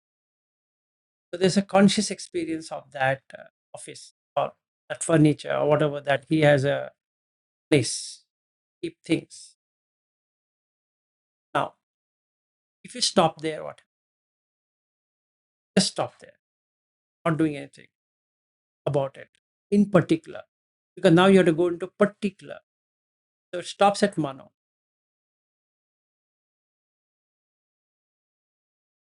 So what happened to the Vedana? No Vedana came, right? So I don't feel anything about what he is.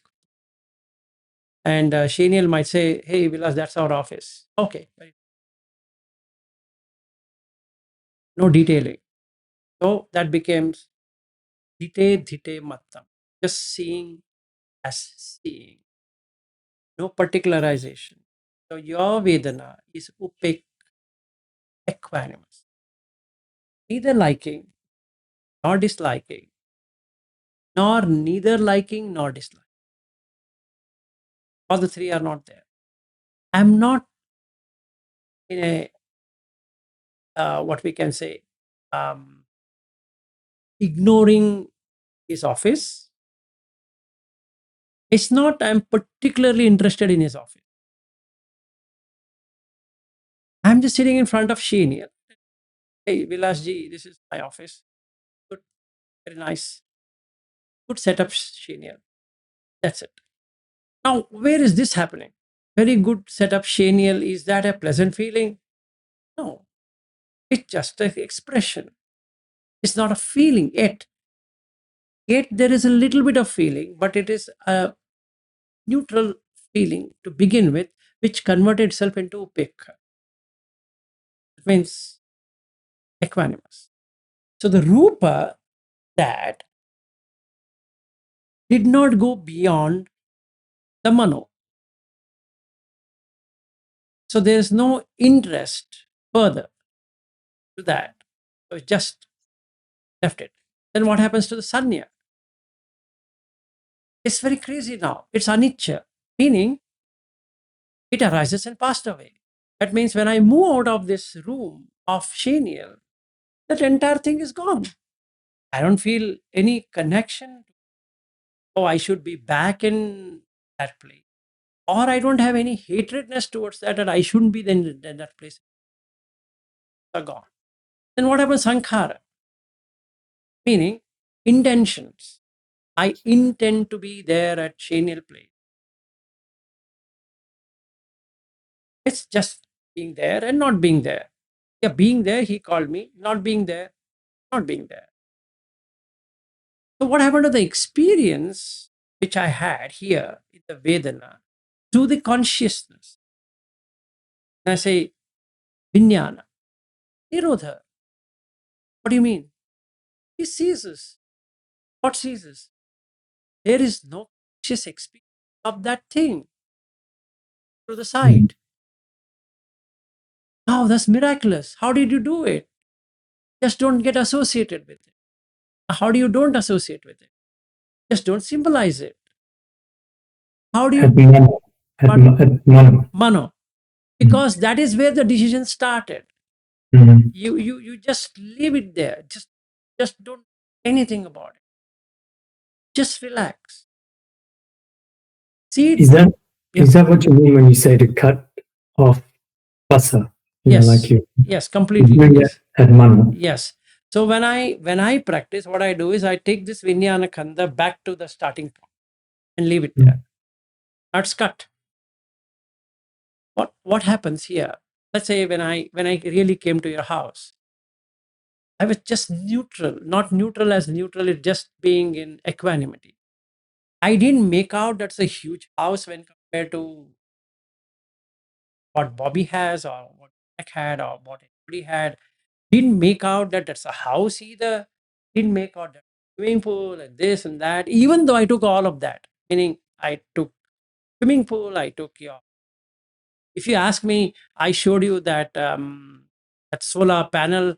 You didn't see solar panel. I would say, yeah, I saw it. I didn't miss a single thing. But yet I have not registered anything. Mm. Just like I was telling Bobby, we had gone to a mall. I asked him, what did you see in the mall? He said, I never saw anything. I said, you should see everything in the mall. If anybody were to ask me that, did you go to the Sunshine Coast Mall? I did. And I remember every portion of it. As soon as I enter, this is what it is there on the left, this is what right, and this is where the boating is, this is where it looks, and these are the places we went, etc. But I never have anything in registration. Is it good or bad or ugly or whatever it is? So what does that mean? It means dite dite matam sute sute matam mute mute matam.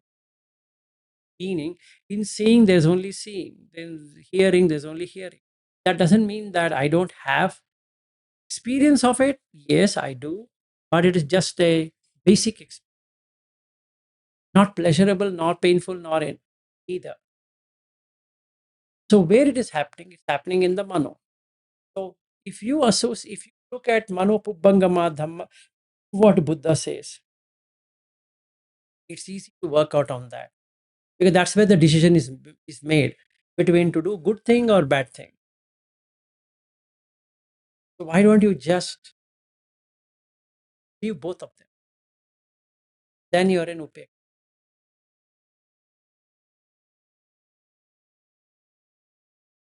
Just have the five senses with 9 conscious. It was really, really useful. Thank you for mapping it up and talking about that in detail. Yeah, sure. Yes, yeah, Bobby. No, thank you, Vilashi. Oh, no I worries. think when you hear that again, you get some kind of better ideas.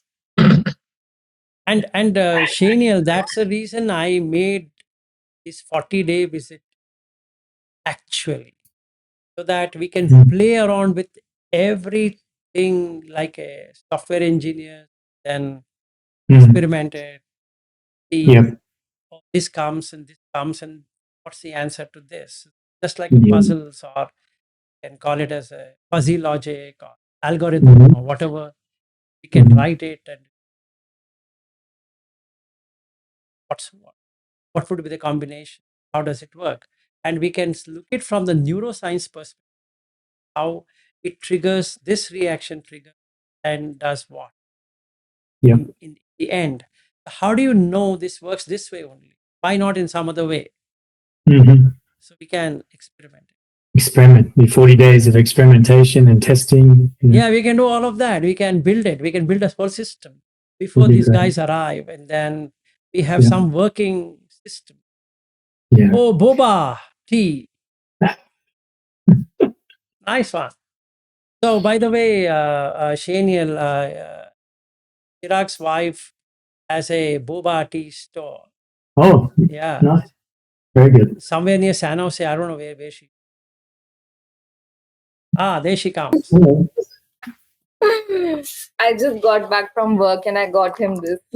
Yeah, and then while I was there, she wanted to have her own store of boba, boba tea, and she cooks pretty well. Okay, and her hands are always on the food. So she makes good dishes. Unfortunately, she makes too much of dishes where one stomach cannot fill all of that, but otherwise it's a pretty decent bread. Yeah, I bet. Amazing quality of food making she. I'll have to Much. I'll have to try the boba tea. I'm going to be going to Cupertino, not next week, the week after. So you'll have to tell me where your boba tea If shop you're is. if you're going towards Cupertino, you can meet them.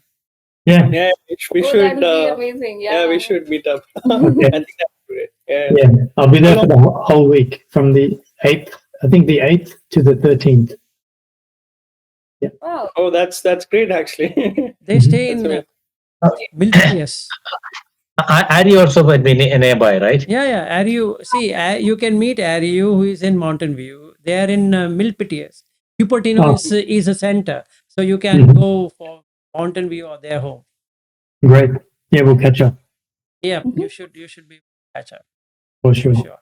And actually, Sunnyvale is pretty near. I think they stay somewhere closer to Sunnyvale, so Yeah. can connect. So it'll be a nice one. Yeah, all the three of you can go for dinner Yeah. or some Yeah. stuff. Yeah. Yeah. That'll be Great. great. And Great. and then if it happens so that you can have your boba tea in her boba store itself, why go somewhere else? Exactly. Yeah. I'll check it out. Yeah, so both of you can share the phone numbers, and when you land there, you can after your work and give a call. And Chirag works for IBM, and he is a chef by profession. He has a varied interest, so you'll have an interesting experience of Vrinda. So I you look can forward hear to to it. ghost stories and so many things of Ooh, yeah. Oh my god. interesting. Yeah, she's really interesting. I mean, on a very positive note, not on a negative Yep. thing.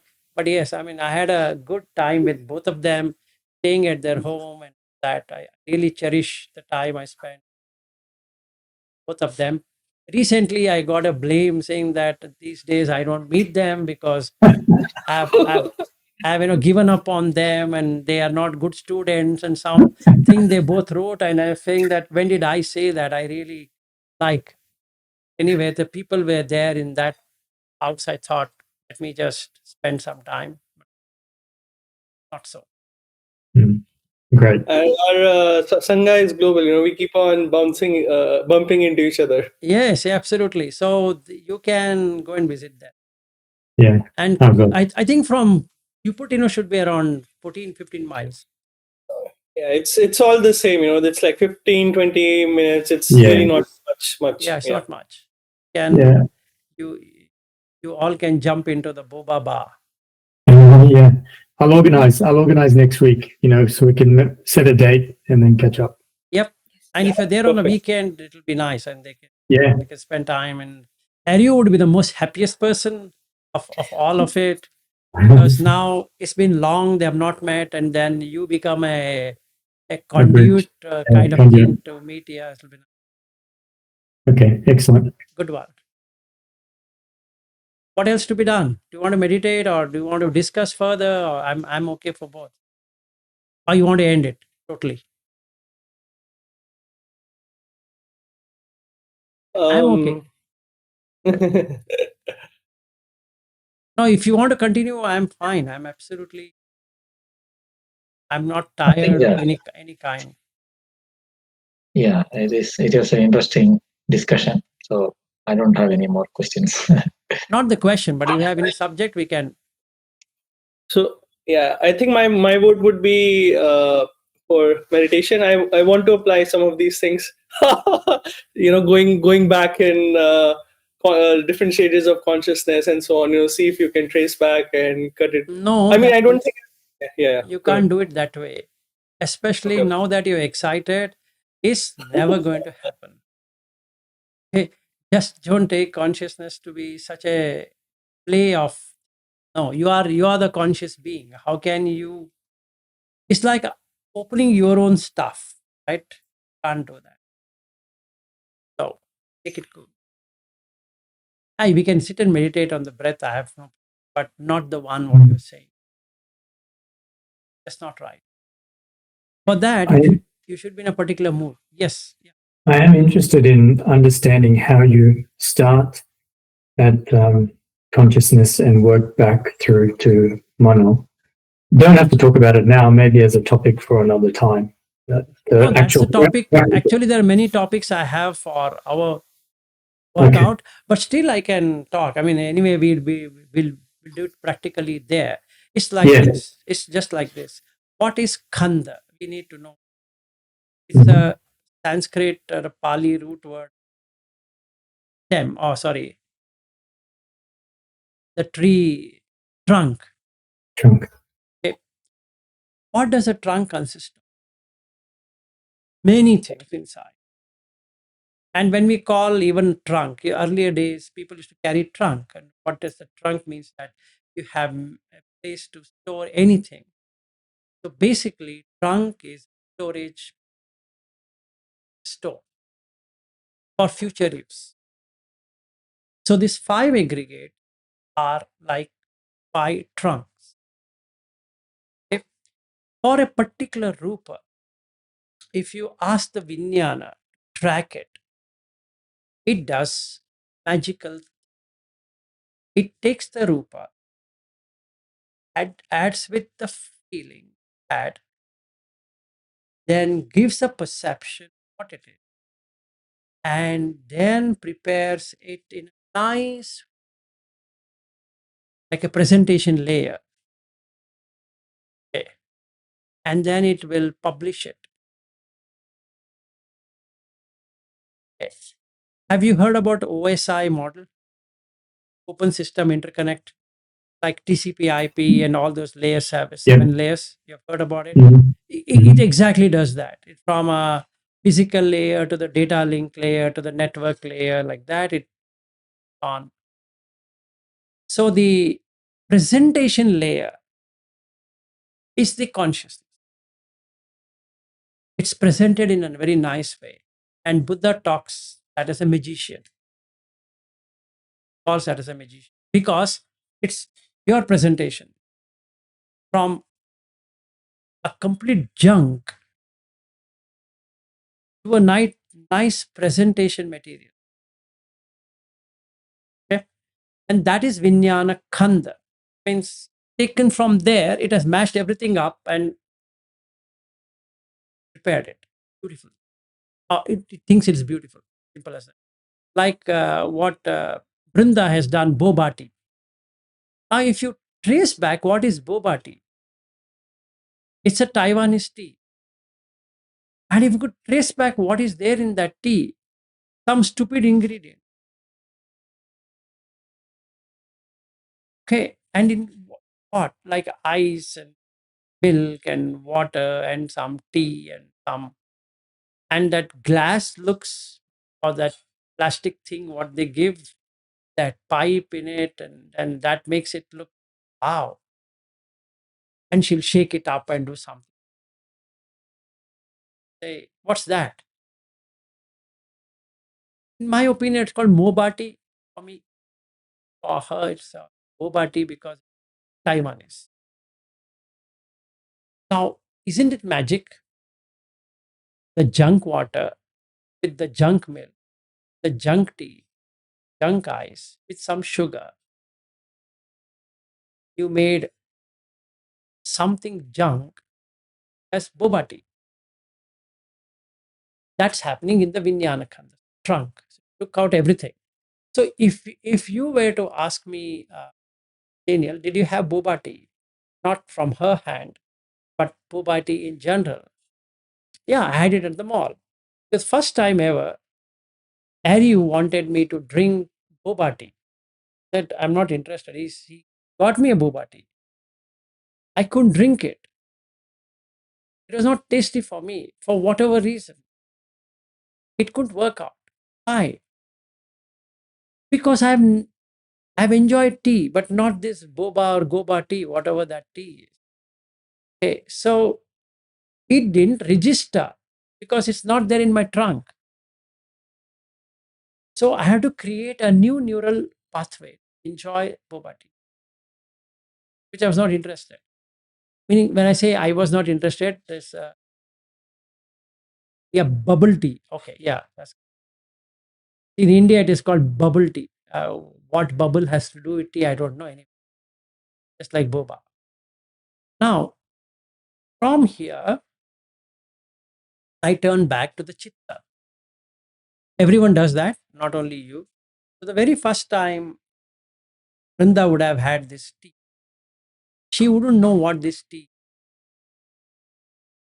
So chitta just lighted up and it became mano in the sense that it wants to know what it is. You have taken that pipe, it's trying to register. Wait, this is the first sip. Now, if you see any person's eyes, it will say the registration complete or registration pending. So when she had the teeth, she will raise her eyes up, find out this. So her time, nice one. Where did it come from? It came from the flavor. And she should have had this earlier? Yes. But boba tea is a recent innovation. Yes. But the taste is not. It goes back to the database, whichever life what is it is, and brings back that pile completely and throws it in the trunk. So the next sip she has is from the trunk. It's filled up. Rupa, Vedana, that is a feeling, there is a perception, there is preparation, there is a conscious experience. So she has, what a tea. That day she would have decided, I need to have my own boba store. How did it come? Well, again goes back to chitta. Up. And it says that, what Vrinda? Have one. And she saw so many people standing in the line and drinking boba tea. So in US, this is the thing, especially California for that. So why don't I? See? That seed entered into the chitta. And when a seed enters, it should sprout into a plant. So it sprouted. What happened? Started thinking of that. The concept. The first thing comes idea. Idea comes where? In the mano. Concept comes where? In the manasam. So in any of our wish come true, POC, proof of concept, is first the idea, then the concept. After you get a concept, you have to work out the drawing board in your mind and start doing it. Then the manasam, hadayam, pandaram, all of that starts to work. All these three guys, because you require intellect. You start looking at this one, this one I will do, that one I'll not do, that is not good, etc. So all these fun things happen. and it has to have some storage space. So where will you buy VMs? Manindriya is there. It's full of storage space. As much GB as you want, will give you, sir. Take it. For the Indriya, the Ayatana is there, previous one. It just raises the field and stores it there. Have it. So then it becomes Vinyana of what? Obati. So she's burning with desire, have a store. So then after this working out, you should convert it into something material. So you require Patavi, earth, Apo, water, Tejo, heat, Vayu, air. So what happens? Brings everything together. So she will talk to Chirag, saying that, you know what? I thinking I need a boba store. What? Of all the thing, boba store? Yeah, please, I need a boba. I think I'm capable of handling it. I'm an entrepreneur. I'm a woman entrepreneur. So now all that, put all our effort, because now the chitta in this is going in circle now. Unless it is met, it's not going to stop. So then she finds a place. She goes hunting for it, finds a place, and she goes and signs up. All of this happening here only within this. So Rupa, Vedana, Sanya, Sankhara, Vinyana. Again, Rupa doing like this. And that's how we create everything. So if you really see the piles of this trunk and thing, it was December when I met them. Now we are in May, 5 months old, right? And we were speaking on boba bar, and she having the bar, and she having customer. This, what's the name that should be given? And are you giving one name? I'm giving another name. We're having some fun, and we went to a place to check out. They wanted to for their food making some oven, not oven, sorry, that big one. Went to a store, right, where or somebody was selling it second hand, and you, The refrigerator, that sandwich prep table. yeah, sandwich prep. We done a lot of these things. So how did it happen? Ultimately ends up creating in material. So the idea to cash, really see, it works within this 9 levels of consciousness. The first comes the idea, and then the execution. And the executor is Pandara, the intellect, which takes a decision. Hey, I am the leader, telling you, do it. And then the mana ayatana takes it, input. Okay, you're giving me something, I'll hold it. Then mana indriya. Then you have a conscious experience of it. So Vrinda now has a conscious experience of being an entrepreneur.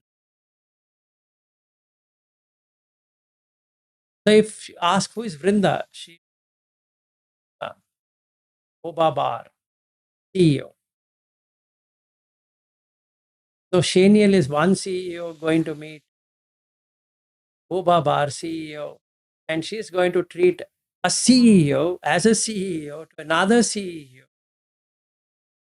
Boba tea. It's fun. So this is how this whole thing works. So if I don't have the design ready, where will I get it? From another Vinyana. So I'll associate with someone, and that someone will give me the design. So what I should do? I should give him some money. And that's it. So the Vinyana job is to do what? To give what you want. Doesn't matter whether it is You as a CEO or somebody as a team member, it's only Vijnana, basically. Getting into the job of getting into Chitta, pulling out the data from somewhere, some life, somewhere that was done. Close it up, take it. I think it will help. Just like ChatGPT giving some odd things out and saying, this is how it should be. And some of that you take it, some of them you start it. Same way, thing works within 9 layers of consciousness, 9 steps of consciousness, then 5 aggregates. So if I associate with half brick, coming where? It's coming from this idea. It's there in Mano. If I allow to flourish, what's going to happen? It comes to design state. After that, what happens? It comes to execution. It makes me feel uncomfortable. Right? Why? Because I need it. You ask a question, who needs it? Exactly who this person needs it. It's Pandara, the decision maker or the intellect. I need it. I'm curious. And the remaining is just the execution, that the database of it. So the concept to cache or idea to cache, exact mechanism. And we all do the same. Whether in our office or personal, everything is done through consciousness. Nothing like my consciousness, just consciousness. Yours or mine or somebody's, it doesn't. It works in the same format. You don't have it, somebody will give it. Like including what I'm talking is coming from some experience somewhere in the past. You trigger something, and I get from chitta, gets into the mano, manasam, dayam, pandaram, like that. And the decision is made, hey, Vilas, talk, converts itself into speech.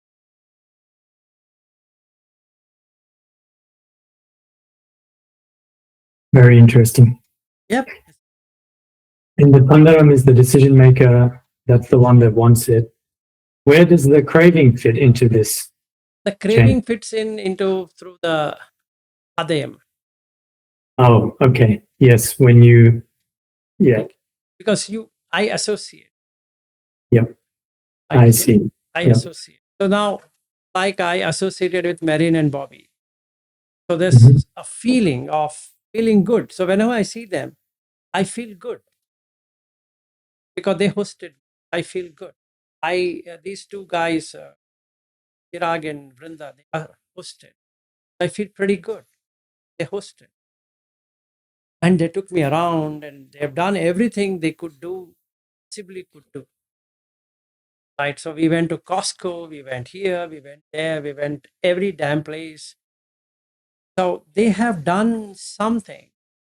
So there is a craving them again. So where should I cut this craving? Well, in the mano.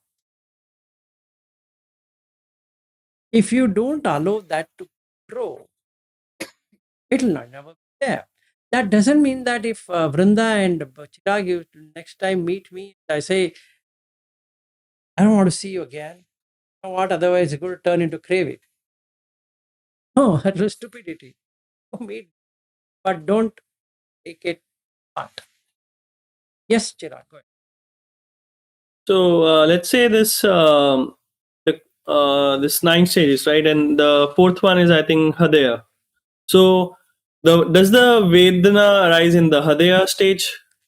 No, that starts from Mano stage, but develops in Adayam. Because that's the place where you take it as yours. It's mine. Like, when I came to your home, Chirag, I had never seen your home. So there's no feeling, right? When we were driving from airport to your house, I never knew your home. But the time I entered into your house, then I start looking at places. it goes through these 9 things. For you and Vrinda, it is the same home. For me, it is just like when I entered into, when Merin came to airport to pick me up. I've seen Merin here on the video, but Merin in real sense, flesh and blood, quite different. And the very first time we both saw, and with Janak and Zeel also being in the car, that's a different experience altogether. It's not the same experience being in, even though we've been seeing each other in the video. So that is coming where? So it has passed the Mano, Manasam, waiting in the Hadayams. This is question marks, right? So Merin is a very good observer. He's pretty skeptical as well. So you can see it in her eyes. The moment she saw, it just grew from the time she met, first time on the video, to the time we met physically. So just went completely files, all the files at once. And then there's evaluation. Can be relied, can't be relied, doing this, all that happens. So the decision is made. And that decision maker is Pandara. Once decided is decided, till it changes, till something that guy does stupid, that it changes the equation. If it changes, what happens? You have to recreate it again. And that's why we say loss of trust. Because basically what has happened is you never expected this. Actually. And you'll start to think, how did I decide wrong? Because this intellect is supposed to give the right decision. Do this or do that. Because it's already gone from the feeling, good amount of feeling. It's come into the Hadayam where it is taken a shape. Like there's a shape. Take a shape. And then it comes to Pandara. Decision is, and once decided is decided. Like going back, rolling back. Yes. Yeah, go ahead. Oh, me? Okay. Yeah, you only. Yeah. You said. Yeah. So let's say we talked about this moment, right? Let's say we encounter a situation and we observe, and based on that observation, we make the choice, right? So would you say the choice whether we want to act upon it with the moral intentions or immoral intentions, that choice is made in Pandara during Pandara? Because of the Hadaya. See, it's like this. I need it. Doesn't matter moral or immoral. Mm-hmm. I need it, right? The basic thing you need to understand here is what is moral and what is being immoral. Moral is being that you wait for it to be given to you. Immoral is you can't wait. Whatever, beg, borrow, steal, whatever it takes, I need it.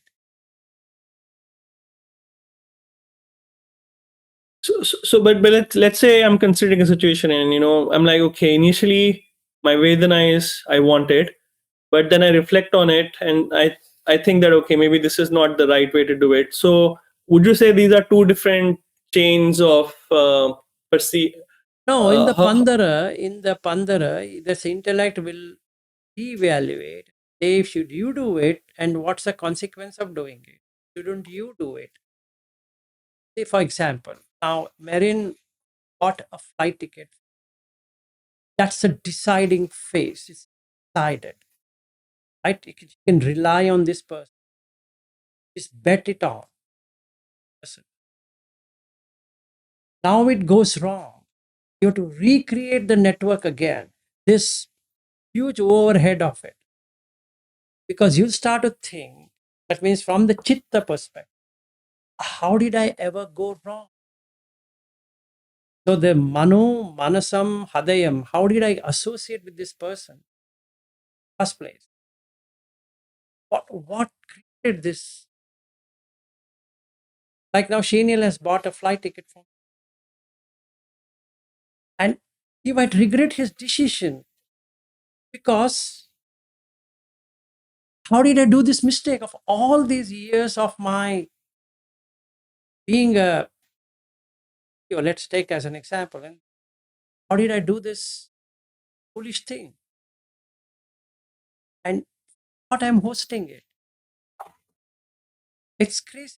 I'm hosting him for 40 days. Come on. That's how did I go wrong like this? So that decision maker, Pandara, is just, you can't just escape, meaning you've already evaluated, you've done every damn thing to say he is the right person for me. Just like you hire an employee. You've taken 5 rounds of interview, 6 rounds of interview. Sure, you can deliver. And you give the project and he says, I don't know. What do you mean you don't know? And then you go back to the drawing board, which is starting point of Mano. My God, how will I create it again? It's weird. I don't have any, because it's gone into the Vinyana. Now I am going back starting point. So the Dukkha Vedana, the feeling, Dukkha Vedana comes here. So Merin would have had a Dukkha Vedana. So it's an evaluation, always an evaluation.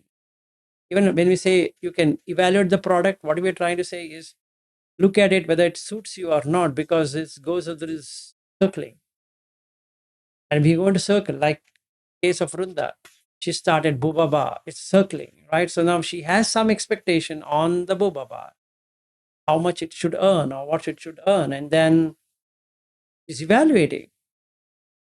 And Marin and Bobby are evaluating, and everyone evaluates. So there's nothing we can say that can't be evaluating. Evaluate, because that's how this whole conscious thing works. So Pandara is the center point. Chitta Mano Manasam Adayam Pandaram. Then it is the end of it, meaning you have taken it. So Mana Ayatanam, Mana Indriyam, Vinyana Vinyana Khanda. That's the end of it. So the decision maker in between this 9 is the Pandara. So you decided. So Marin and Bobby decided on what basis? You can't ask it. Is it logical? Is it illogical? You got what you want, you didn't get what you want, you're upset or not upset. It has happened. Because that's the decision. Decided. And same thing in our life, or marriage, or children, house, money, everything is based on that. You decide at Pandara. So it works or it doesn't work. And how does it decide? It goes back many lives to get you that. And that's what it does. Magician. Can you repeat that last part? Many lives for what? Many lives to bring back that experience. I have no experience, Chirag. If I were to take my yesterday's talk, I never expected, from a real conscious experience, I'm telling you, I never expected I'm going to stop all of a sudden saying that I think we should take it on Monday. Why did I do it? It's because I started experiencing for the very first time of whatever I was saying. From where did it come? I don't know. Now, if I say from where did it come, it has come from its past, and it searches and brings from the database. So then it's a unconscious, conscious experience. Unconscious because I never knew it. Now that I know it, I see, wow, something tremendous. While at Marin and Bobby's home, and then with Annabelle and Ashley, we did one meditation. That was a very nice one for me as well. I was saying to them that first you focus, attention. comes. And then observation and awareness. I was thinking after that, ever done this explanation earlier? No. That was the very first time and the very last time also, which happened at their house. As an experience, as I speak, meaning I'm getting the same experience of saying and that. It was amazing for me. How is it happening? I didn't know. But then, many lives of the citta goes and brings. It knows how to bring it. You just have to command it, get it for me. Meaning, from Pandara, just runs back one time and then brings all the database for you, then dumps it. Here it is. Now, it again reevaluates and brings it up. That, okay, this is, and just does it like this.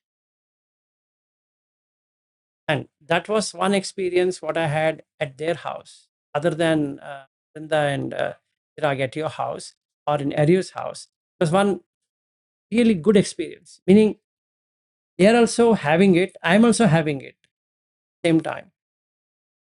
It's not that I say and then they're doing it and then I'm doing exactly synchronized. The saying and doing is synchronized. The second time it happened was yesterday. I mean, deeper one was yesterday. And I'm starting to see, wait a sec. And then Shaniel said, yeah, I think now I know the craving. We have to take it slowly and understand it before we get into, we jump it to Vedana. I'm exactly minutes ago trying to see, hey, wait a sec, I'm now getting into a different zone. I think I need to enjoy this. Stop it. I want to stop. And I stopped it. So from where did it pick up? From unconscious. And what is this unconscious? When we say 3 layers of consciousness, what's this unconscious? It's an unconscious of something beyond what has been experienced so far. And that comes from outside this, whatever we had at this point. Yes, Marin or Bobby, and No, I was just asking in relation to, I think you already told that. So that means this boba tea or whatever it is, we might have drank in many lives before, many times. not the boba tea per se, the taste and the that Yeah. some kind of chemical thing that I've got experience. So then you start to, you just see next time you go to a restaurant or anywhere or anything you see, this is a first time experience for you. You start to look, try to figure out, and it brings it. I've done it before. You know, you have Deja vu. yeah, Deja vu, yes. It brings it from somewhere. yeah. And then So that means this all what we are doing, we might have done it many times. we've been doing it. Yeah. So Shanil would have been a Hey, you're muted. She's talking and you're I said, muted. I said Shanil would have been a CEO in the past lives, like, or you would have been an IT professional in No, past. we all, No, we no, all, no. We all, I'm saying like some kind of traits we would have had, like, you know, for Yeah. example, like people having leadership skills have got like that. That is from previous generations. Like you would have. Yes. So now Yes. to take Shaniel's thing, what you're saying is not about IT professional. It's a No, no, no. taker. He's a risk taker. So that would be there in his thing. And from his eyes, it's pretty clear. He just want to experiment a lot. He doesn't want to do it just taking it. Meaning he has that craving or not craving, whatever, craving itself. For knowing what is there in this. Let me do something. That I think he would be doing it for a long time. So it just naturally comes. Some people don't have that. They have to be told to do something and they do it. But they can't get that.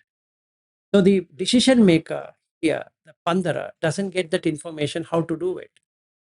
If somebody tells, go and fetch this, he'll run and fetch it and say, here it is. But by itself, it doesn't do it. That's the problem with intellect. So when we say intellectual property, what we are talking is the ability of the Pandara to self work it out.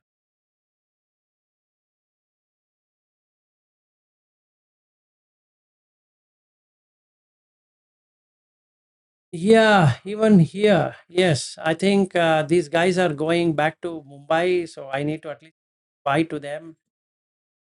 Maybe we can spend another 5 minutes. Oh, and Mm, yeah, I know. Today we are having the most interesting. very useful. Yeah, very interesting. Oh, a lot to take in. So in fact, I had a lot of. In fact, before coming to Bobby's home, I had made some things what to discuss, and I had informed them also to write down that we don't forget. I've also made some notes looking at what should cover while I'm there, and we still have another 5+. Yep.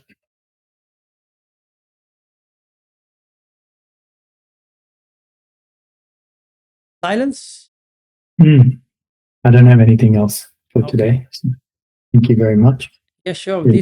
These two guys are talking, so let's see. Yeah. As usual in the morning, which used to wake you up in the morning at 4 o'clock. Yeah. No, even otherwise, I will anyway wake up at 4 o'clock. Whether you No, both no, are no, talking. I know. We used to annoy you in the morning at 4 No, not at all. In fact, I never had even a day of annoying moment at house. I don't. I He's, only hope he's that. beyond annoyance, right? No, that's fine. Beyond But annoyance. no, wait, Bobby. I only hope I have not troubled you in those 18 No, no, days of my visit. That's the only thing. no. You actually, I got a lot of benefit, and I'm also happy that when Shaniel told me a couple of times, he got a lot of benefit. So that is like and other people, got some benefit definitely. So it is. I think it all depends upon the receptivity as Definitely it is. Because and also that the level of the practitioner, because if you are a higher practitioner and it also how your frequency is tuned to those Because levels. I was lucky to be with you all the time, so I got that practical kind of experience I never got from anyone. So I was keep telling Marin, nobody will train you like this, every time you walk, even go to toy, every time you are there. And Vilas, So my that, practice is not developed to that level, so it doesn't matter. I only can take in a little, a little bit. So No, I'm it doesn't taking matter. baby steps. No, it doesn't matter as long as you're doing what you're doing and you're being happy. See, like I was telling Ashwin that we're already in trouble. We're already in dukkha. So there's no point in adding more dukkha to the dukkha to make it happiness. You can't add two negative to get one positive. That's not possible. Only in mathematics you can. But otherwise in life you can't do. In the same way, I told him, why are you feeling so let down? Okay? Just accept to this. Senses have enjoyment. Accept. They have, but it's not long lasting. Jhana has more enjoyment. Sensual. When you do like that, you will easily let go of the sensual enjoyment because you want to get the higher one. So the dopamine reward recognition starts. So do it. Once dopamine flow is there, serotonin follow. And you don't mind taking the pain. So the endorphins will get, so you don't feel the pain.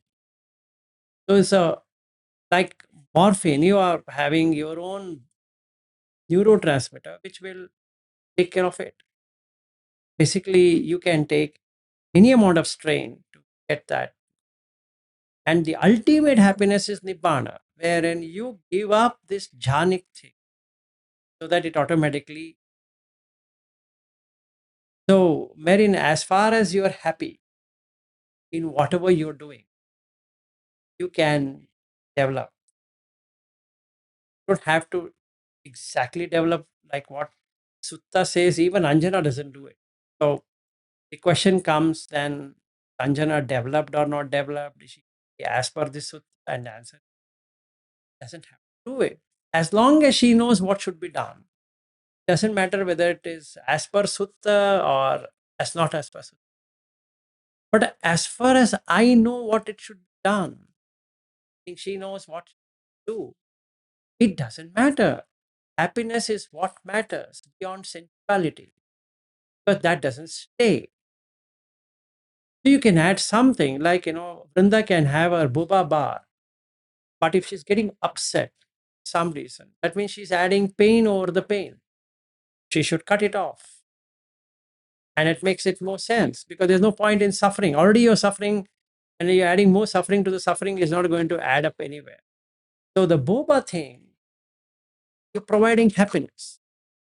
But are you happy with the boba? And that's the main question. If you're happy with it, you will never find unhappiness. But if you're unhappy with that boba thing itself, for whatever reason, then it doesn't matter. So the passion versus the fashion is the passion is that you don't have any expectation. The fashion is expectation. When you expect, you created steps for failure. No, I think I feel like I am satisfied in no matter whether it is like whether physical or spiritual level. Like I'm contented with what I am at the moment. Like I know that certain things like just by craving you're not going to get that. You just have to just be satisfied with what we have and Yep, just yep, yep. keep going. Yes, keep going. Now I find That's that. it, like, I think that we noted we are doing some group meditation also nowadays, with Sheniel and Marin and everything online. Oh, nice. I didn't know this. It's good. Yeah. So I think that also helped me. She's telling that we are using the expertise of Sheniel. So these are all connected things happening. It is not that okay, your visit, given the opportunity for this. So Dhamma always, I find in my life, Dhamma always, give next opportunity. If you really desire. So it's all like one ladder. So we are doing this, and It's all Marin connecting. Yeah. also, I think, enjoying that, meditation. So, Excellent, excellent. So may his visit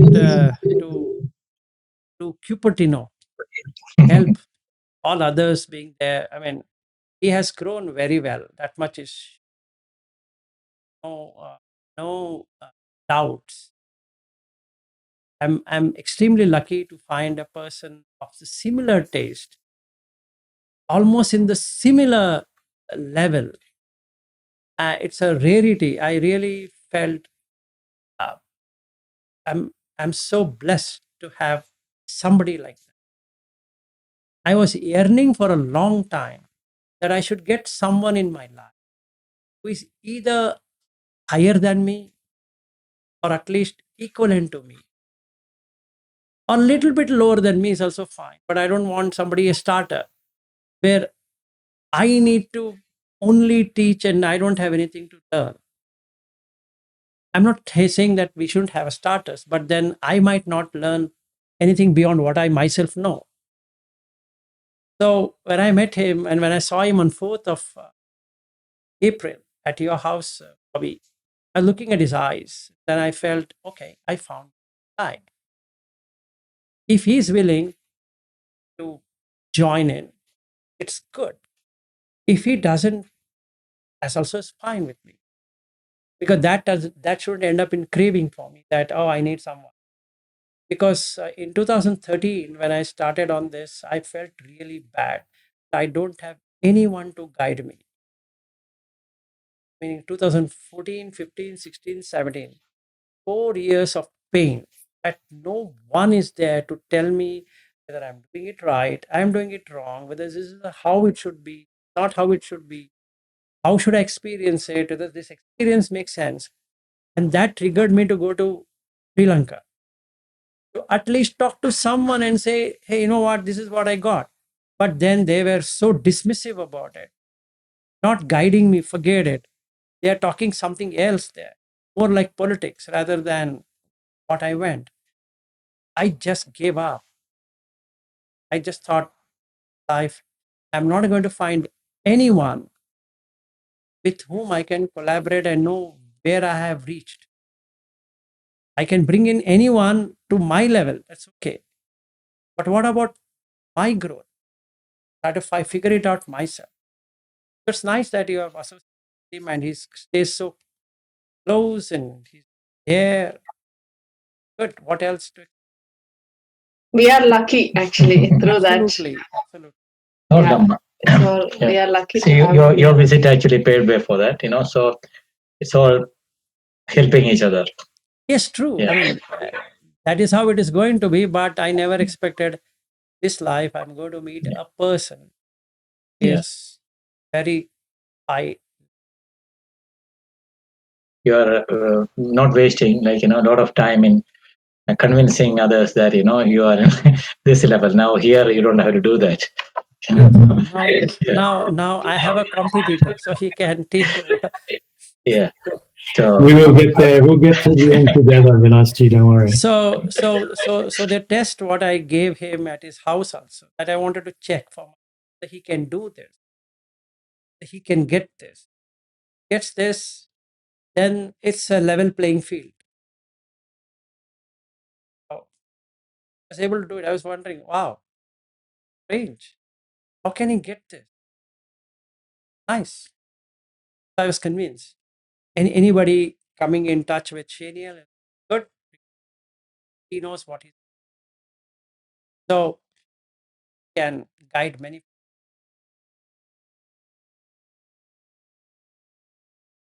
So at least one lamp lit in near your place.